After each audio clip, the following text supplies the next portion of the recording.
What is up, everybody? Welcome to another edition of That Scuffed Up with your host, Justin Lee, and the other man on the other side, Stephen Hayden, captain of the championship team, the LA Wiffles of OC. Yes, sir. Yes, sir. How are we feeling after a amazing week of festivities and celebration, even though it hasn't happened yet for both of us? But how are we feeling, my friend? It's been an exciting time. It was a very exciting Monday and Tuesday of playoffs and things like that. So it was very eventful. It was very stressful for for me and guys like Anthony who are running the whole thing with the situations going on with the wind and things like that, and just everything just being all close to each other. But at the end of the day, I mean.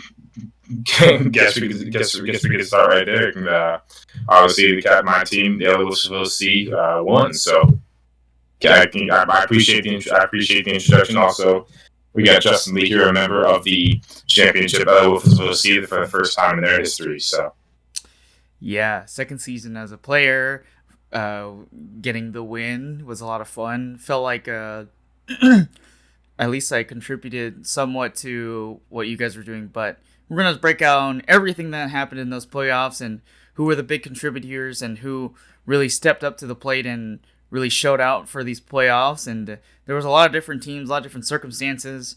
We've talked about it in the previous episode of how people got to the playoffs, but we want to talk about what happened in the playoffs and break it down for all of y'all. But I have a very important announcement to make before we start this show. Right. I would like to formally apologize to members of the Good News Bears team, in particular two players who did call me out. I will not mention their name for the sake of the show. And I wanted to establish for the record that I do apologize for any misunderstandings of what my intentions were for what the discussion was, but I wanted to make it clear for the record that I wanted not guys on the Bad News Bears who could make a playoff push, but what I should have said was if they had one person, whether that is a female or a male, if they had one person, like a solid player, they definitely could make a really solid playoff push. And they have a lot of really good players. Don't get me wrong about it at all. And we're here for fun too. So it was fun to have that conversation with the two of them. I'm not sorry for being a Packers fan, unfortunately. That could be another conversation for later. Yes, I know, Mr. Bears fan. But I wanted to put that out there. I know what I said already. So it's already on that record, but I wanted to make the record at least straight. You can take my word for it or you cannot, but that is why we do these shows, is make a lot of controversial topics every once in a while, and they come off in the wrong ways. And I also want to apologize to the LA Wiffles of OC for picking the plastic pitches to win in my playoff bracket, which Steven had 50% correct on his bracket in the LA Wiffles of OC winning the World Series overall, but you had the Wise Guys moving up beyond the Diablos in the World Series. Correct. Previous World Series champions versus a team that was trying to build towards a championship push, which ended up being the result of those games. And here we are at the end of the road, and we have made it to basically the next off season between the spring 2023 and the summer 2023 season. But let's talk about what happens. We can start. Let's start off with those divisional games. One game for those series. We had two of them playing at the same time. One of them was the Plastic Pitches Pink team versus the Wise Guys. And the other side was the Brothers of Bash versus the LA Wiffles of OC. Let's talk about... Well, I'll let you choose. What do you want to talk about first? Let's start over with the wise guy side, the plastic pitches pink side. Keep in mind when we talk about part of these games. We don't have the most information because we were busy playing on the other field the whole time. So I've reached out to people to someone who played in these games. He's given me as much information he has. It was a very close game overall. The day that whole Monday, which was April 3rd. It was very windy out there at the field, and us not being the stadium. The field was more open than normal. You don't have the stadium seats and things like that to box in the wind, and it was a very windy day out there. But Wise Guys were able to get a walk-off home run in the last inning from Larry Estrada to get a win over the Plastic Pitches Pink team. Plastic Pitches Pink were actually up by 1 going to the bottom of the 6th inning. But the Wise Guys, they did their job during the regular season and getting the 3 seed and were able to be the home team and were able to have the advantage like that of having the bottom of the 6th where they can get a walk-off homer. From where I was on the other side of the field, there was some audible frustration from the captain and one of his players as well. So we'll see how that works. But overall, it sounds like it's a very close game between the Wise Guys and the Plastic Pitches Pinks. So. Yeah, there was a lot of sound coming from that area. And simulate the windy situation kind of reminded me of the Sand Series. We had a ton of wind coming across the field itself, and it was pushing a lot of those balls in different directions. It was definitely like a big factor in adjusting to the environment, which was, of course, a lot of wind. So you have to account for the fact that the balls are definitely going to cut, because the balls the entire time were cutting from the outside part if you're a righty batter towards the inside for both fields, because that's the same direction they were typically facing. So it became an adjustment for the first couple innings for a lot of teams, and I know you had to adjust 100% for sure on the field, and it took a little bit, and it kept the game close between us and the Brothers of Bash. 9-8. It got scary. Like in the first couple innings, we were tied 1-1. We had a couple of clutch hits from a lot of our guys.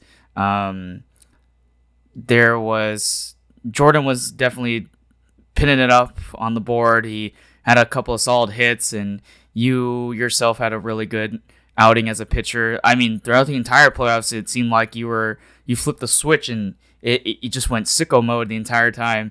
And it kept going through the entire duration of the playoffs itself. I think it just came getting over the hump of playing that divisional game against the Brothers of Bash, who, may I remind you, is the first season team. They made it to the playoffs in their first season as a group, and they were down to just 3 guys the entire day, and they managed to keep it close between us the entire way. Great attitude those guys have, and I appreciate the way they played out there and kept it, respectful down in the field. Yeah, absolutely. As you mentioned, Wiffles won over the Brothers of Bash 9-8. It was a little bit of a struggle in the first few innings for people to hit, actually. Just 3 innings, it was a 1-1 game. Just two solo home runs, from one from me, and one in the first inning from the Brothers of Bash. Can't remember exactly who hit it, but I was ongoing in the first for the first 3 innings. Then the 4th inning came around. Ellis got a couple runs, as well as the Brothers of Bash. And then all of a sudden, Ellis was broken open on the bottom of the 5th inning, making it 9-3, and making it seem like it was seemingly over. The Brothers of Bash didn't show quit. They had a couple home runs in the top of the 6th inning to make it a 9-8 game. But at the end of the day, I locked it down and was able to get the final 2 outs of the 6th inning. Was able to move on. You're testing some stuff out with the wind. Some things move differently and things like that. So, but credit to them, they were able to battle, and they were able to have a good attitude about it as well. They weren't taking this like it was a Game 7 of the World Series, which is kind of the atmosphere we want. We don't want everyone to be super angry at each other and just be extremely competitive to the point where it becomes detrimental to the game. We want it to be they still want it to be a fun atmosphere, even if you're in the playoffs or even if you're in the World Series, things like that. So overall, that was a great series to be a part of. A great game, I should say. Yeah, 100%. And throughout the entire playoffs, it was noticeable that a lot of people had their heads held high the entire time, and it looked like they were having fun. Like, and I'm gonna make this the transition over to the championship games now. When we played the plastic pitches, they were having a lot of fun on the field. Those group of guys are a really fun bunch, and we know we're exchanging a lot of jokes around, and they were dancing out in the field. Almost felt like a Savannah Bananas game. You could see the frustration from some of them because of how competitive it got towards the very end. Like the first game, they beat us pretty good, 3-1 victory for them, and then the second game we managed to pull it out, and then you and Dominic had clutch home runs to really get us above the bar that was set by the plastic pitches, and that's the number one seeded team. Like it felt like that was the toughest series we had to play the entire playoffs, but every game was close either way.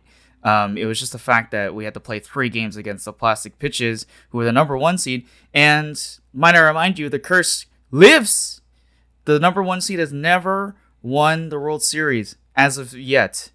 We've yet to see a seed 1 team make it to the World Series and win, which is insane. It's an insane fact to think about. It's very weird overall. I mean, just going through each game. I mean, first game you have a 3-1 game with the plastic pitches. Blue defeated the LA Wiffles of OC.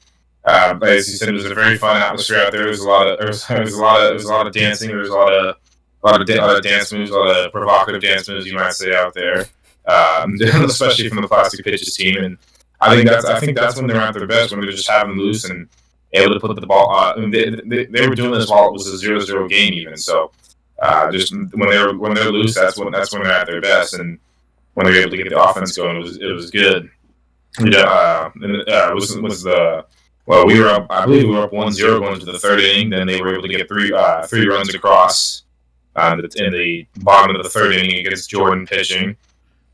Which they had a 2-run homer as well in there. So it was a big note. It was a big note for them. It was big for them to get that early lead, and overall the game was just very loose and very fun. But as it kept going, I knew I was pitching well that day. But the first game, I threw 4 innings and didn't allow a single run. And game 2 came around. Right away, I throw a shot in the first inning. Dominic Caroni steps up with a big home run, with a big solo shot to left field, which actually caused a little controversy at first because Dylan Hoffman laid out for it in left field, and he dislocated the shoulder and had to get it placed back in. So I mean, if you want to, since you're right there, if you want to talk about that and that experience, what you saw and heard. Well, so Dominic had hit that home run out into left field very deep. And if you look at the video that's on LA Wiffles of OC's Instagram, you can actually see the home run. You see him really lay out for that ball, and it was his left. It was his own shoulder. It was his left shoulder. Yeah, left shoulder. Yeah, his left shoulder is throwing. That's the one he dove on, and he landed awkwardly on it, and he came out holding it like this. Went over to check because as a pre-PT person, you're always concerned about guys, especially like high-level athletes like that.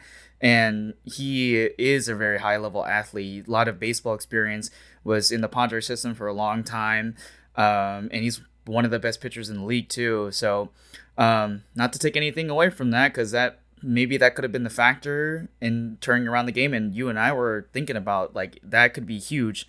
And I'll get into that in a second, but walked up to him and like touched his shoulder like this, and then it went, you heard this huge like pop, like it was loud. I was like, oh, okay, I did not mean to do that. And like he said like, oh, it popped in and stuff. I was like, okay, good. Then I guess we're okay. And he seemed like he was distressed for pretty much the rest of the game, like even into the third game as well. But then he came up to pitch, and he just seemed like nothing phased him at all. He like started dotting up the plate as well.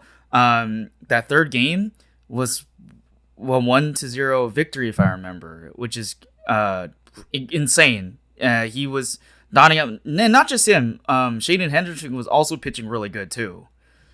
Exactly. So with when that happened, our number one main concern obviously is that because we want to make sure he's okay. We want to make sure he's able to throw and hit okay. It doesn't have to be taken to the hospital or anything. Which luckily, the shoulder popped that back, and he was feeling fine. He was actually still able to pitch 4 innings of each game after that. So that's good for him. And it's good that we don't have to deal with any players getting hurt because we haven't really had too much of that in this league so far. But that's what you get when the playoffs. People are going all out.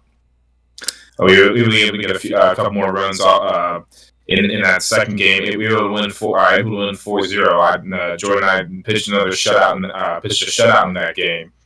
And it felt like the momentum. It felt like once the Dominic hit that home run, the momentum really got onto our side. And going to that third, once we got to that third game, I personally knew we can shut them out again. Even though they had the last week they had like a team average of like 45. Maybe the shoulder was still affecting the swing, and it was. And I mean, at the end of the day, at a 1-0 game, it was just a single homer, and you don't see a lot of 1-0 games in this league. That's what you got with two very tough teams here. So, what were your thoughts on Game 3 there? I mean, that it's a demonstration of two really effective pitchers, Stephen Hayden and Dylan Hoffman. Dylan Hoffman had basically one of the highest K per nines the entire year with 16.25, I believe. Stephen Hayden had a 15 K per 9 the entire season. You guys had a ERA below 3.0. You guys are probably some of the best. So that game really was a microcosm of your guys' performance this year, and it was a battle of the pitches. Seriously, and Jordan Drechsler came through. Shane Henderson was also coming through, and it got really worrisome going through the later innings. Like, you were expecting something crazy to go down, like one team's gonna break it wide open to win that game or anything like that, but it just stayed close the entire time, and it was exciting, like just being in that situation and like playing a close game like that, because that rarely ever happens. And might I remind you, the Sand Series, they demolished us in that Sand Series. I mean, we did have a bunch of hits against them. Dominic hitting a home run, you hitting a home run, Ethan Lee hitting a home run. But they had a more dominant offense, and that offense looked different in that entire series. And Hayden Hendrickson was limited compared to how well he was hitting the entire year with 18 home runs. And Dylan Hoffman was also limited, and maybe it was because of the injury as well, but it was a different look from that team, but maybe it was just also because of the it factor that came in for you and Jordan that really saw through all the way until the World Series, and that showed. Yeah, that 6th inning against the Brothers of Bash, and I gave up 5 runs in that inning. That's more than I gave them the Championship Series and World Series combined. So I mean, I was kind of testing some stuff in there, and I realized, okay, I need to stick to what works and just keep doing that. And we mentioned the wind earlier. We got our team personally, I know, got to the field and said, "Oh man, it's all windy. We're not gonna be able to pitch. We're not gonna be able to hit." And to me, I said right away, this is a huge advantage for us because I personally know I can pitch in that wind, and I know as long as once I start finding the zone, once I start seeing how the ball is moving, I know I can be able to adjust, and I felt more confident in myself being able to adjust than anyone else. But going to that third game, I mean, first 3 innings nobody had scored. I mean, I pitched the first 2 innings. It was a shutout. Even Shane, I pitched like through the second and third inning. And I had to get one out in the 4th inning. Was allowing 0 runs. And it wasn't until we had one out in the top of the 4th. Shane just got a 6th out, and Dylan went in to pitch for the rest of the game, and up stepped Stephen Hayden. ready to swing. I know what happens. I got wanted to get it from your side.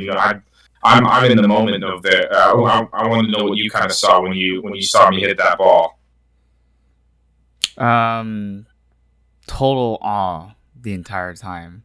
I mean, the it factor came in and it was there, and deserving of the reason is why we'll talk about it later. Is why you and Jordan had the World Series MVP awards, and people don't realize. I mean, if you're watching this for the first time and have never seen like a wiffle ball pitch in general, but like or thrown one per se, or if you're one of the newer players in the league and you see the wind out there, most people would think, oh gosh, this is going to look terrible. But if you're a very experienced pitcher and know what you're doing, you can get a ton of movement if the wind is really blowing in any direction. You just need to be able to understand how to fix your pitches with the holes facing a certain direction, being able to get a feel for it. And for a lot of us, we both saw it on both sides. The wind was really giving a favor to the experienced pitcher, which is you, Jordan, Nick Agrusa, Dylan Hoffman, and Shaden Hendrickson. That wind was undying the entire time. And once you start dotting up those balls and getting a feel for it, it doesn't stop, because that wind was consistent for pretty much the entire night, and it dotted up the strike zone like crazy. Yeah, absolutely. Yeah, exactly. It was a huge difference maker for the game. Like I said, I felt like I had the advantage that day. But in fourth inning, Dylan Hoffman steps to the plate, throws a sidearm drop ball. I just put as good a swing with it as I can. The wind. I think I hit it pretty solidly, but the wind helped to carry, gave me a solo home run. We're up 1-0 in the fourth inning, and all of a sudden that was huge. Mm-hmm. That was huge. That was huge for us. I mean, even the next two guys, I believe, got out. But the bottom of the fourth was a big one. Jordan goes out to the mound, gets the first guy out, then has a triple given up off of him. Then strikes out Joey Ponder with 2 outs. So we decided to go back to me so I can face Dylan. With on a 3-2 count, I throw a two-seam to him. Dylan hits a chopper down to the right side, like the first base side. We have no one covering over there, and I've got to run over and make a diving effort. I still got the scrapes, and my knee got somewhat bloody after that. But I mean, it was a similar thing with Dylan in the second game. You got to lay it all out, and that saved the run. That was obviously ended up being huge for us. Then the Wiffles of OC were able to. They weren't able to score anymore, but I was able to go back on the mound and finish the job. And if anyone's interested, you can go to the other Wiffles of OC Instagram and be able to see more videos from this. You can see the last pitch I threw, which secured the victory for us. And the cool thing about it was, I mean, the plastic pitches weren't like mad at us or anything. I mean, we're out there celebrating. All of a sudden, they go out there celebrating with us. They were scheming. They were scheming before that too. Yeah, it was. Yeah. I mean, they were out there. They're celebrating with us. It was one of the cool moments I've been a part of. And then, I mean, unfortunately, we lose a bucket there because someone Joey booted a bucket there. Yeah. But it was one of the cool moments, and I mean, for me, it was.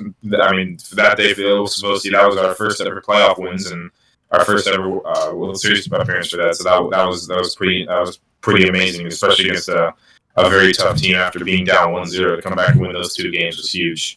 I mean, if anything, that felt like more of the World Series, if anything, because of how close the game it was. In the first game, I want to retract it a little bit because it seemed like the momentum was in their favor from the get-go. Like, they put up runs, and it seemed like they weren't coming back. They were outplaying us in that first game. I wanted to give a shout out to Garrett Munoz, who had a insane catch in right field. You hit you had 2 home runs robbed in that game, and one of them was hit far out to the right side, started drifting back in because of the wind was blowing from the right to left field, respectively, and this thing started sailing back in. And may I remind you, if you see the video I'm not sure if it's still there or not, but Garrett is on the ground right before Dylan throws the pitch. He gets up, goes to left field, and then you hit that ball up into right field. And he runs across from left center field all the way to right field, has one hand on his right, and catches that right here in between his chest and his right hand. And the video is insane. I mean, it just seemed like they were going to take that series the entire way. And then on the game 2, it just flipped around. I mean, that series was insane. I mean, and props to the plastic pitches. They played their heart out. And it shows a character, too, like when they, run out and celebrate with the team that they just lost to. But they're a fun group of guys, and I'd play with them on the same team as them any day. Yeah, absolutely. I mean, we have a lot of personal relationships there. I mean, I'm gonna be playing for Dylan's summer baseball team in the future. You and I are gonna be doing some media things for him for the team, which is the SoCal Space Cowboys in the Sunset League. We've been around Hayden for a while, and Hayden's been around the league since the beginning. Overall, it's a lot of people that know each other and that are cool with each other. We spend both of those beach days out there, so we're very familiar with each other. We're often, while we're waiting for Anthony to get there, we're throwing the football around and stuff beforehand, just waiting for things so we can start getting set up and playing. It's a friendly rivalry. That's basically it's a healthy but friendly rivalry, and something I think we may continue to see in the future. So, but overall, the other Wiffles of OC were able to hang on, able to throw 2 shutouts in games 2 and 3, and they were able to advance to their first ever World Series. I want to get your point of view actually now, okay? Because I want to go back to Garrett Munoz. What was your thoughts when he caught that ball? I don't believe the video had this, but I went to the fence. I crouched down. I had the hands on my head. I was really because at that point I already had one homer robbed that day. It was pretty far in the outfield, and Dylan was able to run back. I just hit it too high in the air. But this one he had to fully lay out in order to catch. And if that ball drops, we were at a 3-3 ball game. Instead, it remains 3-1. That's the end of the inning as well. I was very frustrated, thinking, what more did I have to do to get one to drop? But I would say that game 3-1. I'll take that one any day, because I mean that was the first time I really ever blacked out after something happened in a wiffle ball game. I hardly remember what I said. I hardly remember what I did after that. I just remember being really excited and just knowing that we had this game and that we can throw another shutout right now. So, and it happened, and now we are here. Now, so on the flip side, I want to talk about the Diablos and Wise Guys series. The Wise Guys look like they were up in those 2 games. The Diablos beat the Wise Guys in 2 games pretty much, and it seemed like the Wise Guys were up based on what I heard and saw, and the Diablos came back in very clutch moments and basically beat the reigning world champs from a season ago. I know you had a chance to talk to Ben and True after that fact, and a couple of those guys on Diablos as well. I know you have the breakdown. What was some of the details you were seeing? The main thing I heard from that was just before the game before they started. I was talking to PJ and kind of talking about how, as much as the witness affected me, he was kind of worried because he thought he wouldn't be able to throw that many strikes. And Owen had his best day out there. I mean, they were able to get the job done. They were able to win 2 games. The score of the first game, I believe it was 5-2. Second game, the Wise Guys were up at one point in the game, 7-2. And because the Diablos have a very loaded lineup, they have a lot of power hitting in that team, especially that top 3 of Bobby and PJ and Brandon. They were able to get back in the game, tied it up 7-7 in the 7th inning. unfortunately, Ben left to drop all that long. It was taken for a grand slam. That ended up being the difference. Wise guy, the Diablo side, I should say, ended up winning that game 11-7, and we're able to win the series in 2 in a very close series there. And just shows the. I mean, still shows the dominance of the Diablos. Where they lost their first game of the year, and until that point, they continued not to lose all the way through the rest of the regular season and through the playoffs. So it was a big move for them. Ben was just talking a lot about just how good PJ was at the plate against them, and you leave even if you think you make a good pitch against PJ, he will still be able to take it for a ride, and then you got the rest of the offense behind him, and PJ and Brandon pitching. It's a recipe for a very good team, and obviously that's why they ended up going to the World Series. Yeah, PJ can hit anything anywhere in the strike zone. It doesn't matter if you throw it high, low, inside, outside. He can basically hit everything. He's got the range for it. He has a very good batter's eye. He came in clutch the entire season for the Diablos, including a lot of those guys on that roster. Brendan Mile was a really good pickup for them mid-season, and it helped them solidify themselves as one of the top contenders for the playoffs and the World Series as well. Making it all the way through undefeated since the first week, like you mentioned, and making it to the World Series. It seemed like everything was in their favor to win that series, or at least keep it close. In a way, they did keep it close, and we'll talk about that in a few moments here. But taking down the Wise guys is probably the biggest task, and they did it in 2 games, which is very efficient. Tells you the amount of clutch and power that team has, and who knows what'll happen next season if they're going to be back. I know there's a lot of different things going on, but it's something to just keep an eye out for. But if they are back, for sure are always going to be considered contenders. Yeah, well, I mean, I got some news given to me about the Wise guys. Actually, first off, I remember after the series, Drew Hendrickson came over and talked to us and was like, and it sounded like he was like kind of joking about like possibly playing for another team, but from the insider source I was given, it sounds like he will not be returning to the Wise guys. Actually, it sounds like by the way, this is Justin's first time hearing this. I'm reading this correctly. True and his brother Hayden are planning to play together next year. I don't know if it's for the Plastic Pitches Blue or if it's for a new team. And it sounds like Greg from their team is going to be running the Wise guys because Ben Cotespotty is planning on moving back to Texas. So your initial reactions to that? Wow. That was just you just threw me a fastball, and I'm trying to process it.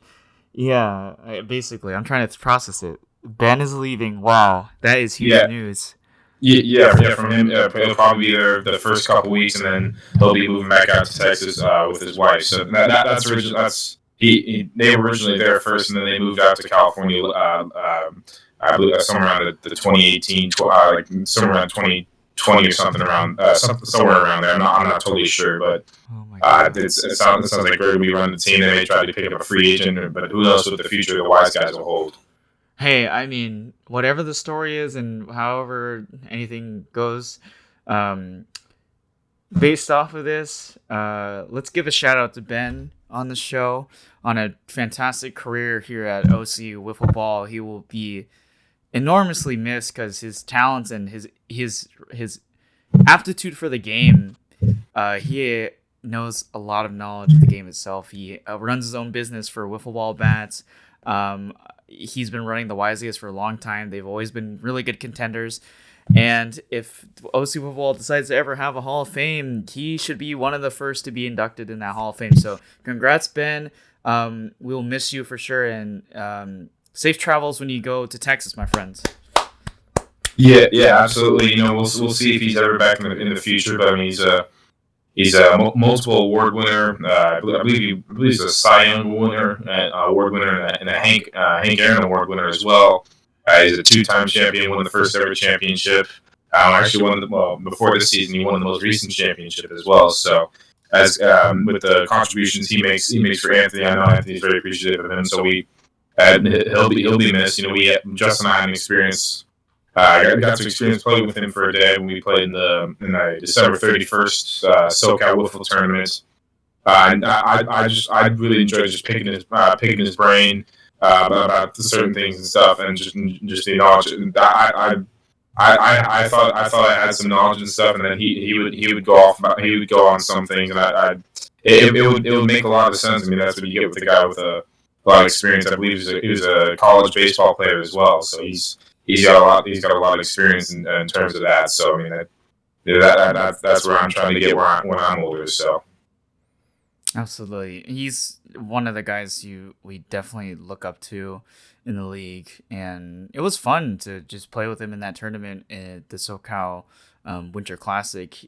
Tons of fun, and man, what a loss for the league this will be, but hopefully we'll see if he decides to come back. The other side of that, Hayden and True coming together? Really?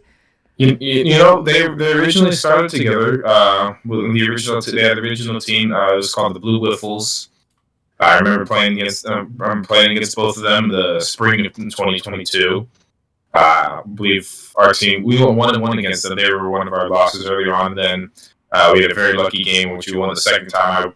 I remember I took about 3 line balls off the chest while I was playing the infield and keeping them out. So it'll be interesting to see. I'm not exactly sure what team they're going to. I mean, this is all.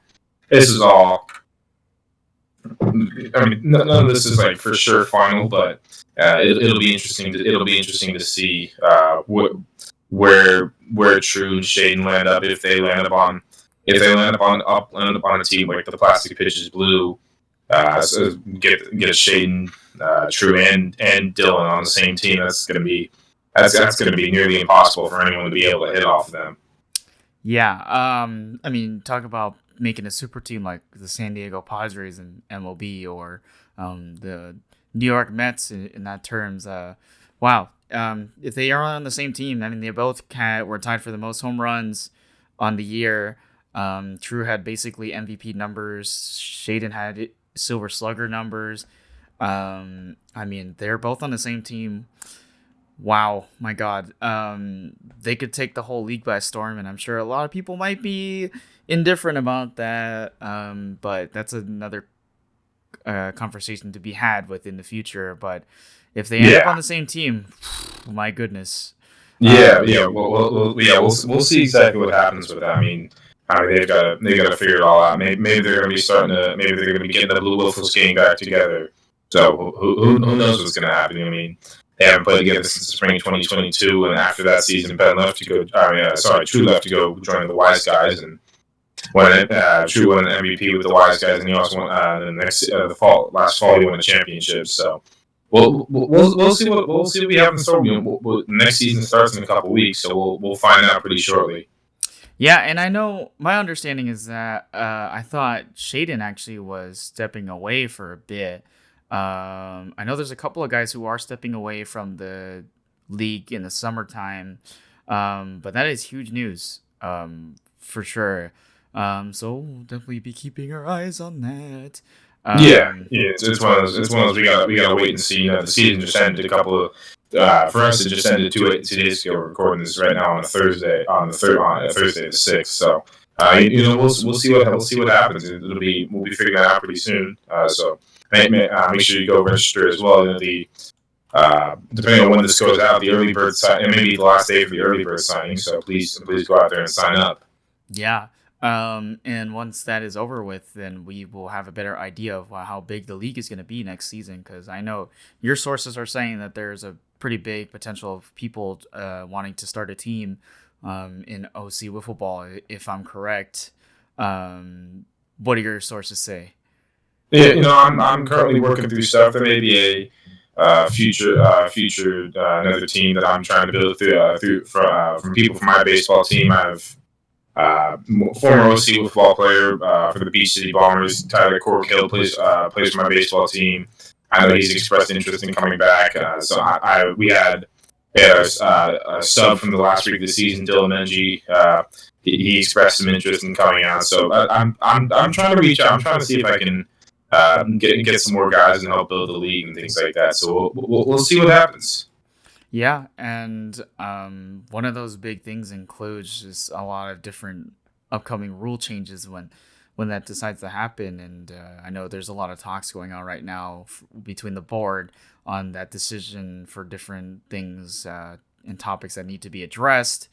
And obviously we won't know more until like closer to the beginning of the season. And award winners haven't even been announced yet, but you'll either be the first to know on OC Wiffles Instagram or possibly here.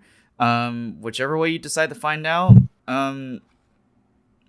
you'll find out. Yeah, we might have some inside scoop here. You know, Anthony mentioned it right before the World Series started. He didn't have the physical plaques quite yet. So yeah, we held as we won the World Series. I do not have the plaque yet for it. So hopefully the plaques will be given out soon when the awards are announced. Yeah, we held a pepper grinder as our trophy for the time being.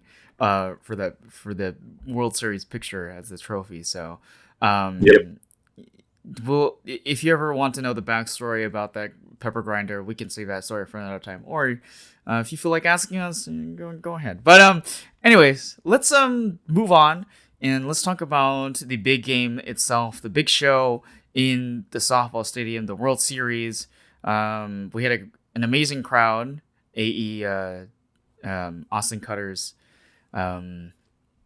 parents and your parents, and then they almost had some people out there as well. You know, at Bobby's wife, and had some other people out there as well. So yeah, I think we had a decent amount of people from each side out there. I mean, more than normal actually.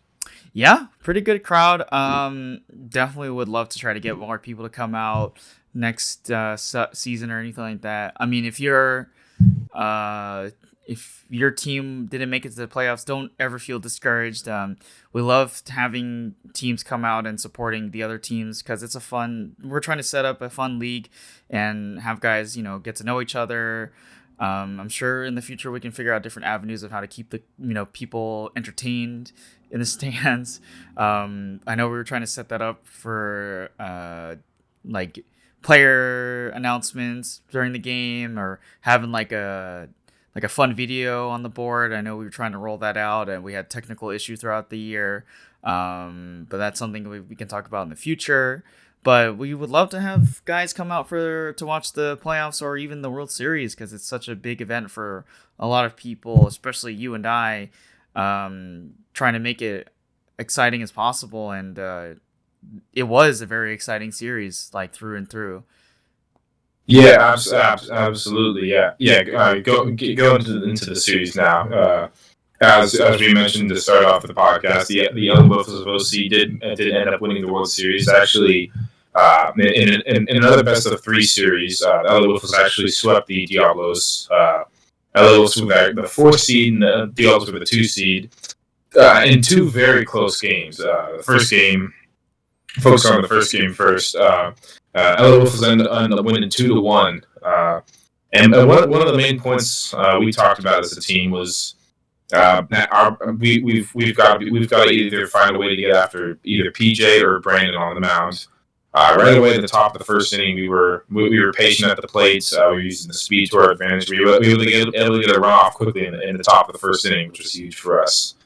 Then the fourth inning, Jordan Drechsler hits a solo home run, makes it a 2-0 game, and then all of a sudden the bottom of the fifth inning, Jordan's into the pitch. He's in the second inning or other. He gives up a double and gets 2 walks. With PJ up to the plate, I went into pitch and ended up giving up 1 run on a semi-intentional walk to PJ. I didn't want to. PJ can hit anything close to him. I didn't want to leave him anything close. But then I was able to get 3 outs, including a very lucky out. Brandon Maya, the next batter, hit an absolute rocket right to me, and it just happened. If it didn't go right to me, it would have gone by me for a double or a triple, but because I was able to stay in front of it and was able to get the next two guys out, and it kept it remaining to be a 2-1 game. And finally, in the sixth inning, Jordan Drechsler, going to the sixth inning, I was out of innings, actually. I already pitched 4 innings, and Jordan Drechsler was able to get a 1-2-3 inning, including a strike 3 looking on Bobby Petty at 34 miles an hour on a 3-2 pitch. It was, I was shocked he threw that certain pitch, but LA Wiffles of OC were able to hold on to that first game. So what were your thoughts on that first game? That 34-mile-per-hour pitch was nasty. It was a dirty slide. I looked at the video. It starts like at the back of Bobby's hip, and then goes and like to the middle of the zone. It's just like, what are you supposed to do? Exactly. Yeah. That's something that he wanted to work on the entire season, and he came through in the World Series, and he's been always a fastball pitcher, but coming into the LA Wiffles of OC, he definitely improved on his diversity of pitches, and it came out. He definitely was struggling for a little bit. I know he had some frustration early on in that game, and it became a debate of whether putting Justin Lee in that 6th inning or not, or throwing Jordan out there, but it depended on whether Jordan wanted to take it or not. Took the opportunity, really came through and secured the first win of that series, which was huge, because we wanted the momentum early on, especially against the Diablos, who have that insanely dangerous offense, as we talked about placing the wise guys. Speaking of Jordan, we're going to have him on the show later, so keep in tune for that. But PJ, the strategy was to contain PJ and Brandon Mayo and guys like Bobby Petty, because they were always the big hitters. And it came down to kind of keeping an eye out for the other support players as well. But I know the strategy mainly was around PJ, and we managed to contain his reign of terror. Absolutely. Yeah, I was talking to in conversations with Ben from the Wise Guys. I mean, he said PJ just he was amazing at the plate the previous night. I remember the Ellis was OC. The Diablos played each other in the regular season. Diablos won 13-2. I believe PJ had like 3 home runs. Diablos on the team had like 6 home runs or something like that. But PJ had 3 and was hitting. I mean, I threw a pitch that was way inside low to him. He hit it the hardest I've ever seen anyone hit a wiffle ball. So the main strategy was just to. If I talked to Jordan about this as well, we ended up doing this pretty well. Although he got a couple hits off me in the first game, which I made a couple mistakes. Was mainly if you don't get ahead of him, just walk him, and that was even prevalent with the 5th inning, the bases loaded situation. It was a situation of it was almost like the Barry Bonds or like the Adley Rushmanson. When he was in college, I would rather give up 1 run on a walk than I would give up 4 runs to PJ, because PJ does not get cheated on any swing he takes. And we'll get PJ on here sometime in the future. We could talk more about that as well, about his wiffle ball approach and things like that. So to me, going into the playoffs, I feared the Diablos the most. Even more than even though our series was great against the plastic pitches blue, I feared the Diablos the most. Just because they have their top 3 guys who can hit, but also guys like Mitchell, who actually ended up hitting a home run off me in game 2. He can hit as well. He was hitting home runs in our previous regular season game. But overall, we were able to do a good job of limiting PJ to so he wasn't super dominant at the plate. I think the other factor came in was being able to hit the Diablos as well, because it had to be a combination between good pitching and good offense. That's what the defining detail was, because a team like the Diablos, you have to be able not to just contain them, but be able to out hit them as well.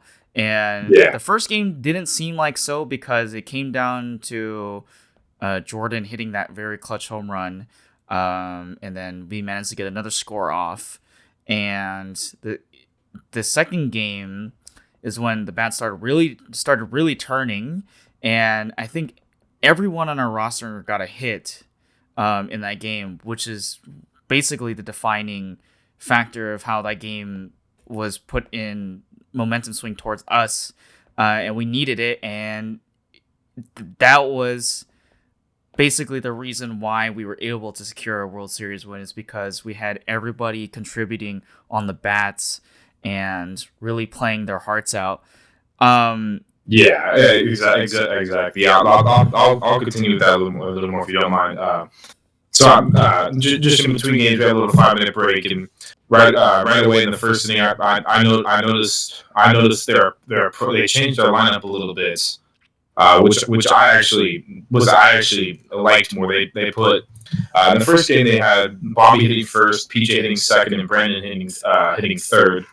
The second game they switched Brandon and PJ, which I believe was a big favor to us, because especially I was going to try to pitch Jordan to the bottom of the lineup. Let him get the easier outs of the lineup, and then like he gets to a Bobby, he can walk him, and all of a sudden, I believe PJ is a better, especially power hitter than Brandon. We'll talk about it later. Brandon ripped into one and nearly had a home run robbed from him, but I also noticed with the Alps from when I was pitching that they scooted a lot closer to the plate. Especially when it was righty and lefty. Like when I remember facing Mitchell Downing for first inning. He was very close. He was very legally, of course, but he was very close to the plate. He was taking away my pitch, my slider, and my knuckle drop that go from right to left, and he just started sitting on my two seam. And in the first inning, he got one right away. He got one for a 2-run homer. And that was one I had to adjust there, and I just had to throw some different types of pitches and get him to swing, or possibly just walk a guy like him. So we go immediately down 2-0 right away in the top of the first inning. But what was clutch there right away in the bottom of the first inning. Still facing PJ, I get a base hit through the right side, and Jordan with his second home run of the day, and immediately it's like, all right, they scored 2 runs in the first. We scored 2 runs in the first. It's a 0-0 game. So we're just right back to where we were. So that was a big momentum switch for us. Yeah, and there was a lot of defining moments in just that one game alone. A lot of different strategies were being implemented, as you said. Like, for example, like for me, when I was watching PJ and guys like Bobby and Brendan Mayo pitching, their pitches break in like towards the last second of that zone. So I told some of the guys, and I know it was probably his exchange with you as well, was move up towards the box a little bit more and eliminate that breaking, because you're not going to see it the last second. You're going to see it when as they're throwing it in front of you, because that pitch is almost a straight line coming towards it, and then it starts coming in towards the zone, and you just have to be able to come in close and be able to see that with your batter's eye. And then their strategy, obviously, like you said, they were moving up in the box, eliminating that slider. And that's the other thing I think a lot of people notice with wiffle ball, as you understand the game, is that when you throw that slider and you move it in the box, it's going to hit you, even though it seems like it's going to go into the strike zone. It's all dependent on that strike zone and where it hits and all that. Yeah, 2-2, stayed close the entire, for a while, and then came up, and then they were starting to come back, and Brendan, let's break down the turn. Let's say the turning point of the game. So at this point we were up 4-2, if I'm not mistaken. This was the fourth inning. We had 2 outs. Jordan just walked Bobby at that point. Now steps Brandon Mayo, and then I'll let you describe, because I was the one that made the play. But I'll let you kind of describe what you kind of saw from a viewer. Well, there was 2 guys on base, if I'm correct? No, it was runner on first. It was 2 outs. So that home run, if it came through, would have tied the game, potentially kept them in the running the entire way through. And so he hits this bomb off of Jordan, and it goes straight to left field, and it's a line drive. And I mean, this thing is crushed to left field, and there's like, for me, I'm in the right field, and I'm watching this thing, and I'm like, oh my God, he just hit a clutch home run. And then all of a sudden, I see this big-bodied monster of a take man. That back. That's a compliment. That is a compliment, and you know it. This big muscular dude running like crazy towards this ball that is way over his head, and like a wide receiver sticks out his hands. This ball bounces off this guy, and then he catches it, and I'm like, oh my God, what just happened? The most clutch play I've ever seen in a World Series. I mean, talk about the effort, Mr. Stephen Hayden, to be able to reach out for that ball and secure what would have been the go-ahead home run for them. Insanity. Yeah, I mean that was the turning point. That was the turning point of the whole series. I mean, as you said, that makes it a tie game. And all of a sudden, we're going to the fifth, and going to the bottom of the fourth inning. We're still up 2-2. We're still up 4-2 at that point. I remember, I believe Jordan threw a slider. Brandon timed it perfectly. Jordan doesn't have the hardest slider, but he throws a lot more for accuracy and to kind of get people off balance. But Brandon timed it perfectly. I mean, if we're talking about that softball field, I mean, people who listen to the podcast probably knows what it looks like. I mean, we're playing on the dirt field. That ball was easily hit a good 5 to 10 feet onto the grass. Yeah, this is not the dirt. This is literally the grass is where this thing went. Way far. As soon as that ball was hit, I started sprinting. I kind of thought I had no chance, but I swear I saw the ball like dip back to me just a little bit. I just stuck my hands out. I felt it hit my right hand. I hit it towards me, and I just gathered the ball into my chest, and right away I jumped up and just screamed. It was kind of similar to the home run I had against Dylan Hoffman yesterday to win that game 1-0. It was kind of oh my, did I just do that? That was ridiculous. That really changed the game. You had everybody like going nuts on the defensive side of that. I mean, when you caught that too, you were standing up when you finished that. You didn't even like dive for the ball, like did a somersault, anything like that. You had enough room to still make that catch, but the fact that you reached out for it, bounced it, and keep your balance the entire way, crazy. And I think we heard the Diablos like cheering for Brandon Maya, like, damn, you just hit a home run. And then you caught that ball, silence. Like, I turned around. I mean, I had all you guys running towards me, just body slamming me and giving me hugs and stuff. I mean, that was obviously a big change. And I walk back to put the ball in the bucket, and it's just nothing but silence. I was like, oh, that just changed things drastically. Yeah. I mean, they told me it's a great catch and stuff. I mean, other than that, there's like, okay, this just switched entirely because, I mean, at that point, that's Jordan's 2 innings done. I can now go back into pitch, and then I've been pitching since the playoffs started. I was on pitching, so it was definitely a momentum shifter. Because that PJ out next as well, he can possibly get another home run and give them the lead. So. Yeah, but it was unfortunate that we weren't able to get that on video. That catch. But I mean, that the Dylan homer. I wish I had those on camera because those would have been sick. I'd probably still be watching them right now. Yeah, well, maybe we can have a conversation with the league and get some more media guys out there. But unfortunately, we were playing, so we couldn't do too much. Yeah, usually we are kind of the media guys. Media guys trying to take videos of everything that's going on. The video was on my phone of the catch from Munoz, that championship game, which is insane. But I wish we had that on video, but just be able to tell it and break it down as a story and painting the picture tells it all.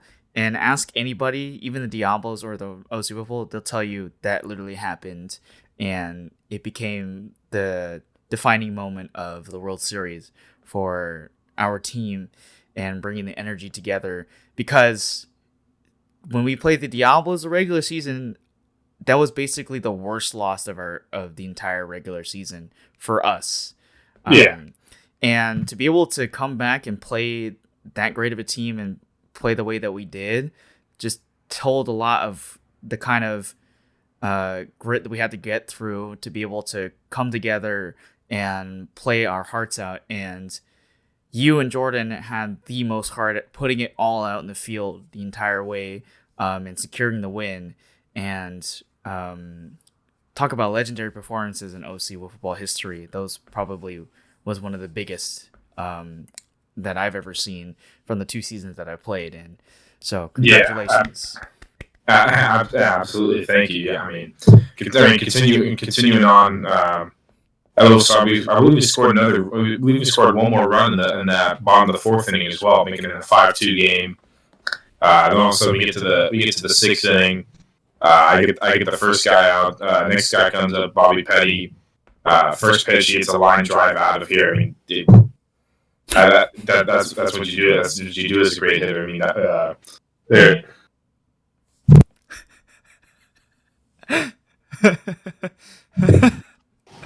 Fuck's sake. It's okay. That's why we have cutting. All right. I'll go back to the Bobby Petty one. And the next guy faced up Bobby Petty. He throw a first pitch slider to him. He hits an absolute rocket of a line drive for a home run. I mean, that's what you do as a great hitter. I mean, he's a 400+ hitter. He's a second in the Cy Young Award last year. For me, he's a very good hitter, and he took advantage of a pitch over the middle. So great job to him. I get able to get the next guy out, and then all of a sudden, with two outs, chance to win. PJ Gordon steps up to the plate. Nobody on base. I said I'm pitching to him. I'm going for this. You know, if you want to win, you got to try to beat the best. And I went after him. It was a very tough battle. Eventually on a 2-2 pitch, I threw him. I figured out something in the second game. I'll talk to him about this. I found that day he was not a fan of my pitch that cuts in, that goes up and goes back down, my knuckle drop. Oh. So I started throwing that to him more in the second game because he had a couple hits off me in the first game. One off, I know he loves a riser. He had a triple off me for a riser. The 2-seam hit that for a single. So I started throwing that knuckle drop to him more. Eventually got it to 2-2. I threw that pitch. He fouled it off for strike 3, and the celebrations ensue. If you want to see more football highlights, you want to see the moment that the Wiffles of OC won, you can go check out the Wiffles of OC Instagram page.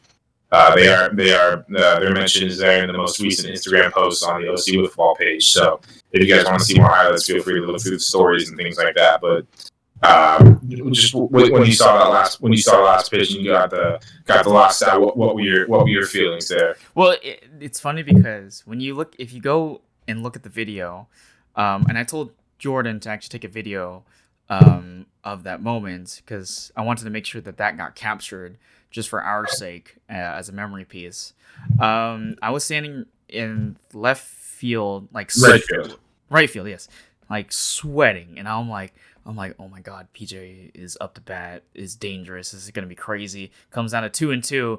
He threw that knuckle drop, as you said, to him, and he fouls it off, and go crazy. I saw you embrace Ethan, and everyone starts coming in.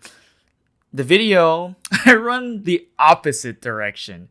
The reason for that was because PJ fouled that ball to the backside where Anthony is towards the net. So I went to go grab that ball as a keepsake for you because you deserved it the most in that series. It looks like you're pulling it up right now. I've got it on my bed right here. My bedside right here. I got it. I've got this here. I've got my signature on it already. We meet with the whole team this weekend. We're gonna sometime soon. We're gonna and get everyone to sign the balls from our team to sign the ball. So. Yeah, so I wanted to go get that ball because there was a lot of them back there already, so I didn't want to get it mixed up by the time we went over there.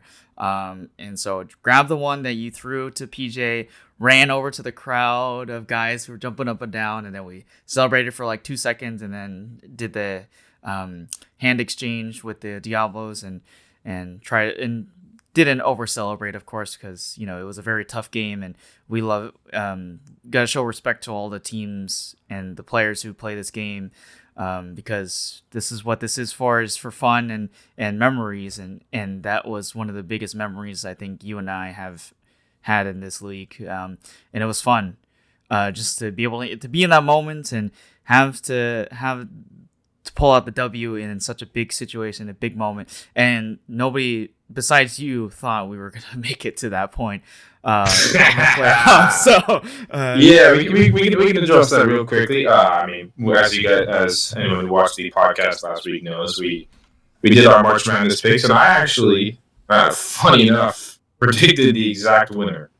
So, I didn't predict the whole World Series correctly. I predicted the Wise Guys would make it to the World Series, but the Diablos proved me wrong, and they advanced instead. But other than that, we both got the Wild Card Series right. You got half the World Series right as well. You had the Diablos going, but you chose against your own team.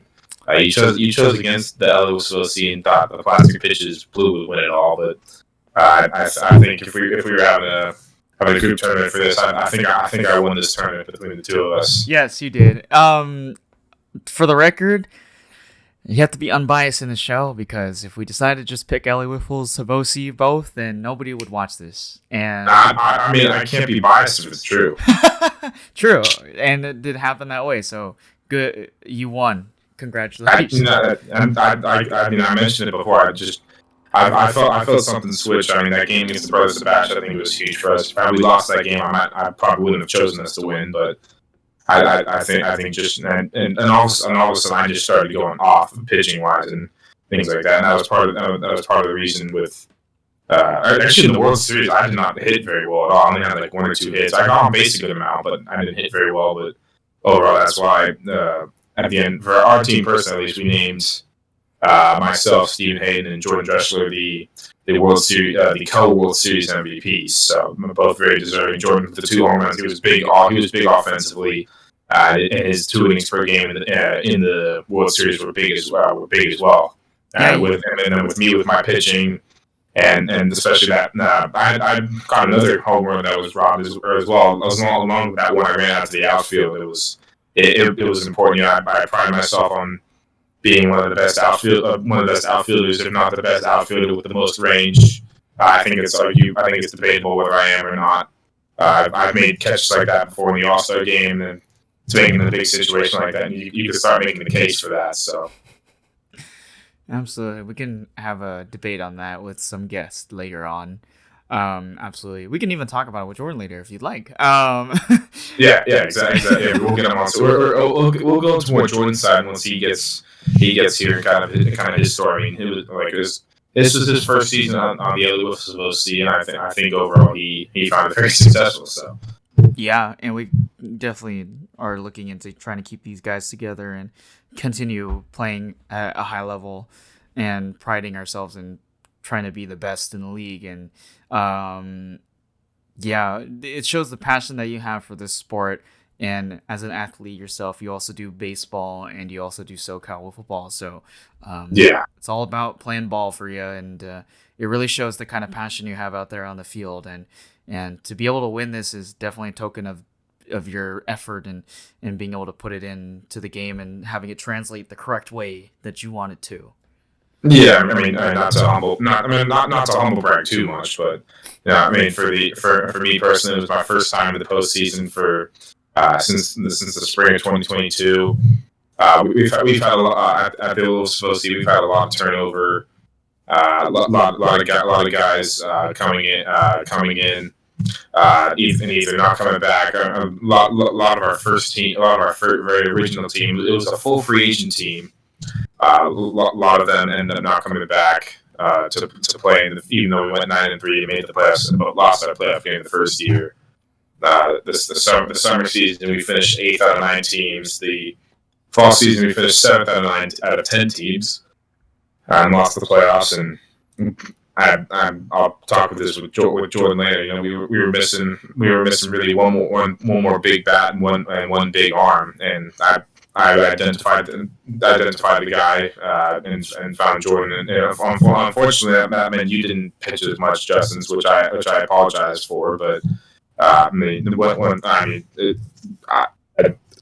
just once it got to the playoffs, I kind of had to walk in with those two, and there was a possibility you would have pitched in the World Series if Jordan started struggling in Game 1 of the World Series in the 6th inning. You would have gone in to pitch because I was out of innings. So I'm going to try to see if I can get you to pitch more innings and stuff in the future. I'm going to be honest. I'm a work in progress with the pitching anyways. So being the second season and being only exposed to wiffle ball for a very short time, it's definitely something I've been working on and try to work on in the off season once we get to the summer. But honestly, I didn't want to take away the spotlight between you and Jordan because you guys were on to something and you guys were dialing it up, and I hadn't pitched a single game since the Sand series, so it just didn't feel right for me to be in that position. And if somehow I gave it up, then I would blame myself the entire way through if we didn't win the World Series. So I am happy that you didn't put me in that position. Thank God. And because Jordan has more experience as a pitcher himself. He's won the Cy Young Award. He has been in the contention for really good pitching stats for a very long time in this league. So it only made sense that he would be the other main pitcher, and that's the guy we needed.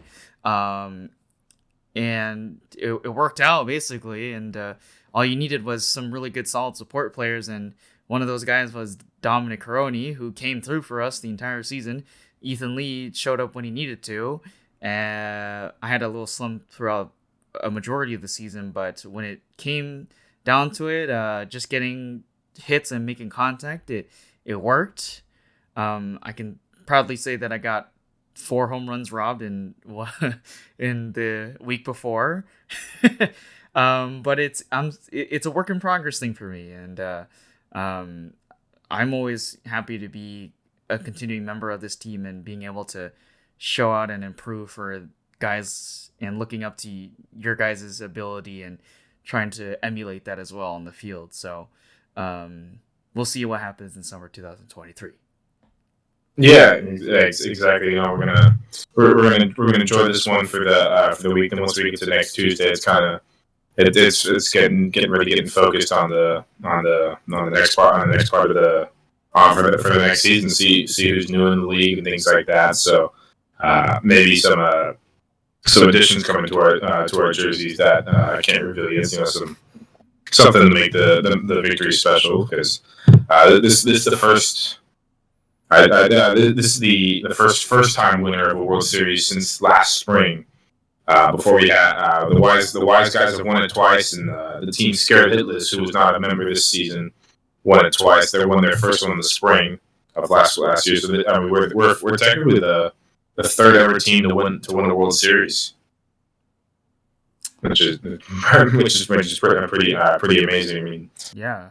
And it's been a lot of those two teams in the World Series as well. We had one year, the summer 2022, back when they were the bat intentions.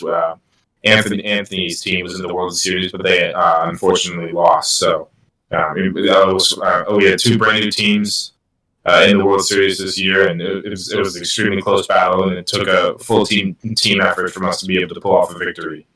Yeah, and the target will be on our backs going through the next season. So we got to be able to watch out for that, and we'll talk to Jordan about those goals for the team for the next season, because I know we're pretty much mostly, for the most part, keeping the same group of guys, and possibly thinking about adding another team to manage and oversee with guys who want to have an opportunity to develop in this league. And it's another conversation about the whole Division 1, Division 2 type thing. That's another conversation that we can talk about later. But yeah, it'll be interesting what happens going forward from here. Now that we've made it to the top, you and I, and where it goes from here, and seeing where the league decides to go with all these guys coming in now. And there's a lot of really good talent coming out. PJ Gordon was one of those guys that came out, was a huge surprise talent, but that's because he's been playing for a long time. Speaking of PJ, I can confirm that he will be on the show for the next one.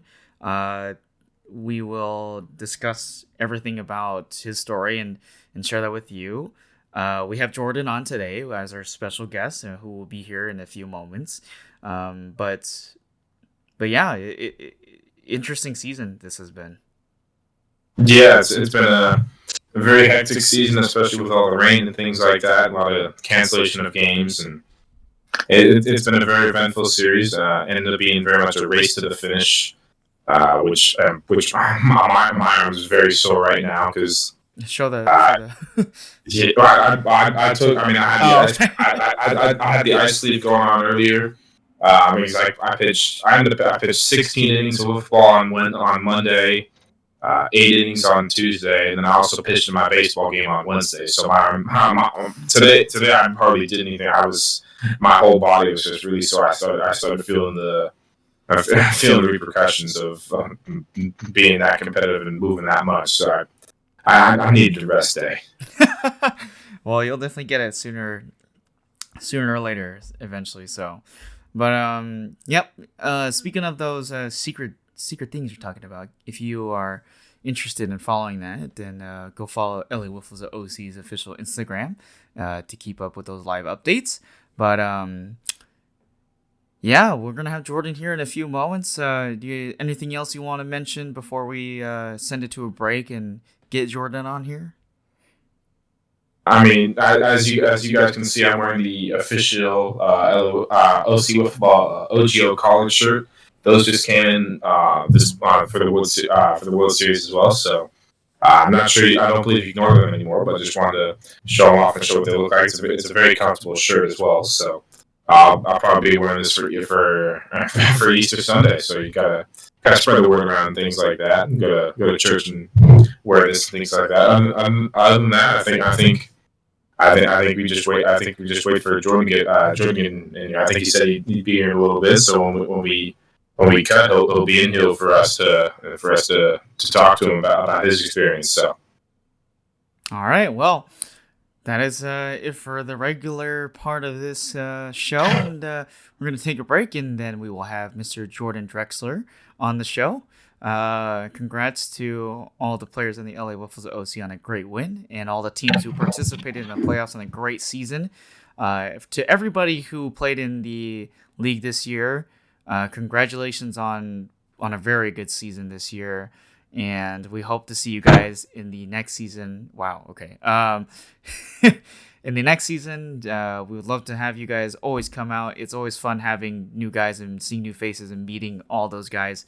But yeah, let's send it over to break, and well, let's get Jordan on here, my friend. Let's do it. What's up, everybody? Welcome back from the break that we had from our 1 hour and 15-minute episode. Welcome to part 2 of that Scuffed Up. A week after the OC Wiffle World Series, we've got our LA Wiffles of OC co-MVP, Mr. Jordan Drechsler, joining us. How are we doing, sir? Doing well. How about you guys? Doing really good. Our man on the other side, Stephen Hayden, is also here as well. How are we feeling, Stephen? You know, we're doing good. You know, we're excited. Just doing this on Sunday. So if you celebrate at all, happy Easter to everybody. Other than that, we just got some more talk about the World Series coming up, and some personal stuff with Jordan here as well. You know, as we mentioned, the co-MVP of the World Series along with myself. So you know, we our goal with this is to be able to give more of a backstory to some of the other people of the league, especially some of the more the long-term people in the league. You know, Jordan's been in the league for 4 of the 5 seasons so far, so that's kind of our goal. And since he's here, has won his first championship in the OC Wiffle, you know, thought we'd get him on and gonna. I wouldn't say expose him, but just kind of explain who he is and how he found the league and things like that. 100%. That's why we have him here. He's our co-MVP for the World Series. Pretty strange to have one of our own teammates on here because our goal was to have at least one of the other World Series champs. But because it's us, we're in this interesting position. But we invited Jordan because he was one of those guys that we picked up in the offseason, set up for the dream, and the dream came true, and Jordan came away with it with 2 very pivotal home runs in the World Series tournament. How do we feel, and what was your reaction to just being able to play that? And I should mention that the first home run you hit, you said you imagined hitting that ball out before you hit it, and it came to fruition. So how do we feel, and how big was that moment for you? Dude, it was insane. Honestly, such an improbable run that we had. Unexpected, but, Steven kind of approached me at the beginning of the offseason, of last offseason. He was like, hey, I think that if we added you, I think that would take our team to the next level. One thing that you guys were struggling with early on last year was a second pitcher. You guys would be in close games, and then that second pitcher would come in when Steven had to come out, and the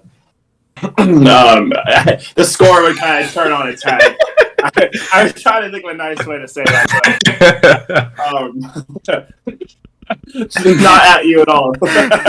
It's funny because it's like the majority of those games last season was Mew coming in there. So, but no, yeah. I get it. I told in the last part, I said it's a work in progress for me as a pitcher. So we needed that extra arm, that consistent arm. And when we faced you in that game a season ago, you being able to throw that fastball, I think Steven came up to me and said, if we can get a guy like that, and if he can control his pitches and get some new stuff for his arsenal, he's going to be really good. And so far, it shows that you really came through with it. Yeah, crazy moment. It definitely was a team effort, but we pulled through. So he approached me. I was kind of on board with it. I was kind of in the same position where I knew that I needed to develop some new pitches. I think the miles per hour was 65 last season, and then El President A told us that I was going to be 62. It's a big difference in hitting, especially at 35 or 36 feet or whatever we're playing at. So, I believed in the vision, and when I played you guys, it was a close game to the end. So you guys had what I remember before joining was that you guys had really good eyes, vision, in that, you guys were able to take your walks a lot better than I saw other teams, especially on really close pitches. So that was really promising, and I believed in the vision, and I guess you could say it paid off, right? Yeah, exactly. That whole playoff run, it was a very tough run, a very, as you mentioned, improbable run. We have you have our first game with Brothers of Bash. Even that was a close game. They made it a 9-8 game in the end, and then that plastic pitches series maybe some of the best wiffle ball games I've ever seen or been a part of and stuff. Especially after losing game 1, was your head kind of down? Did you think, okay, maybe this is as far as we're going to get, or what were your thoughts after that? That's a good question. I think once we went down, was it 3-1 or 4-1 in that first game? 3-1. I think it wasn't that I didn't believe that we could come back and also win the series, but I felt like at that point we had just kind of put our heads down. Growing up for coaches, when things would go bad, he would say, "It looks like you guys lost your puppy." When you're in the dugout and there's not a lot going on, there's no energy, right? I kind of felt like we started kind of what we did a few weeks ago when we went through our valley, where we kind of started getting really hard on ourselves, and we kind of started expecting results and not having fun. So I think we kind of got to that point again. We were having fun the first few innings, but then once the plastic pitches pulled ahead, I think we started kind of tightening up a little bit, and we kind of lost our mojo and swag there. So game 1 kind of went by without much of a fight, not more than a mouse fart of a fight. Yeah, I remember being over there. I remember telling you, so I after that first game, I was like, we can. I think I said something along the lines of, we can shut them out for the rest of the game. I saw some stuff with their hitting. I mean, possibly once Dylan's shoulder got thrown out and put back into place, that might have affected his swing, and maybe it would have been a different story for him. Yeah. But over, I mean, especially in the second game, get the first inning, you and I both get out, and then Dominic hits that home run. That was huge for us to be able to get off on the right start. And things like that. One thing throughout the playoffs that I felt a little bit bad for as well. You kind of were at the the 2-inning pitcher. Did that feel weird to you? Because in the past it's not something you're used to. Did you like that, or was that kind of a weird move for you? Maybe you thought you should have pitched more. That's a good question. No, I felt like, when it comes to the playoffs, I feel like you ride the hot hand. Playoff wiffle ball, I guess, is very team oriented. So it's like whoever's hot goes, right? And I feel like you had that the 2 days of playoffs that we had.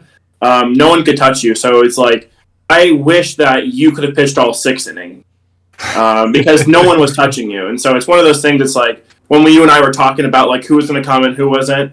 Like, I was literally like, hey, I need as much of a leash as possible for you to come in, because if I struggle, you're the one that's coming in to bail me out. So I felt like, you had the hot hand, and we were going to ride you all the way, which, we did. We rode your way to an MVP, So, absolutely. You had some good pitching and big offense in the first game versus Brothers of Bash. You had some very clutch pitching and good hitting versus plastic pitches as well. Once we got to that third, we win that second game 4-0. We get to that third game. What were your thoughts? At that point, how your confidence level changed from the first game, from losing the first game to winning that second game? I don't even know how to explain it. It was just once we loosened up a little bit and we kind of got back to having fun again, that's when the kind of tides turned and we won that first game. And then going into that third game, it was like we have a track record now, right? They've only scored 3 runs in 2 games, right? So they were like the big boogeyman, the villains on the block, right? And all of a sudden it was like, wait a second, like, actually we're now playing up to their level, we're in it with them. And I don't know, it was one of those things where you just kind of look back as like we're literally going like pound for pound fighting with them, and they weren't pulling ahead. We were throwing good pitches, we had good swings, and at that moment I kind of realized, it's like, we have what it takes, right, to win this.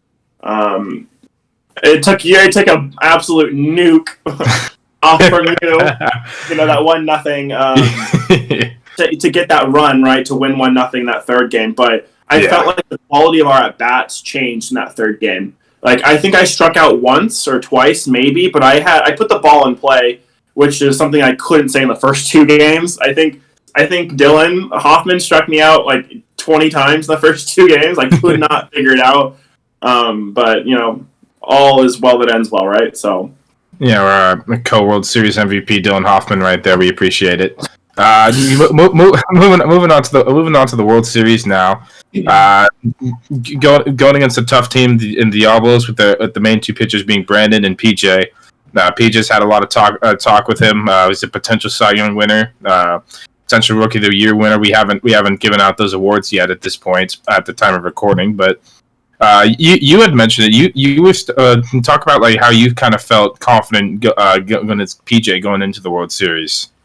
Yeah, great question. So I think, there's 2 things, twofold here. So it wasn't Dylan. That was my thought. Anyone else but Dylan, I'm going to have a better shot at hitting. I literally could not touch that guy. Shouts out, MVP. World Series MVP. But it's PJ. I faced him in the All-Star game on the beach at Newport Beach. And the first couple of at-bats against him, I couldn't hit him. But then I started figuring out like his rhythm and how he pitched. And I actually I hit it far enough to hit a home run, but they robbed me of it. And so going into the World Series, I was like, okay, well, I felt much more comfortable with the way PJ pitched.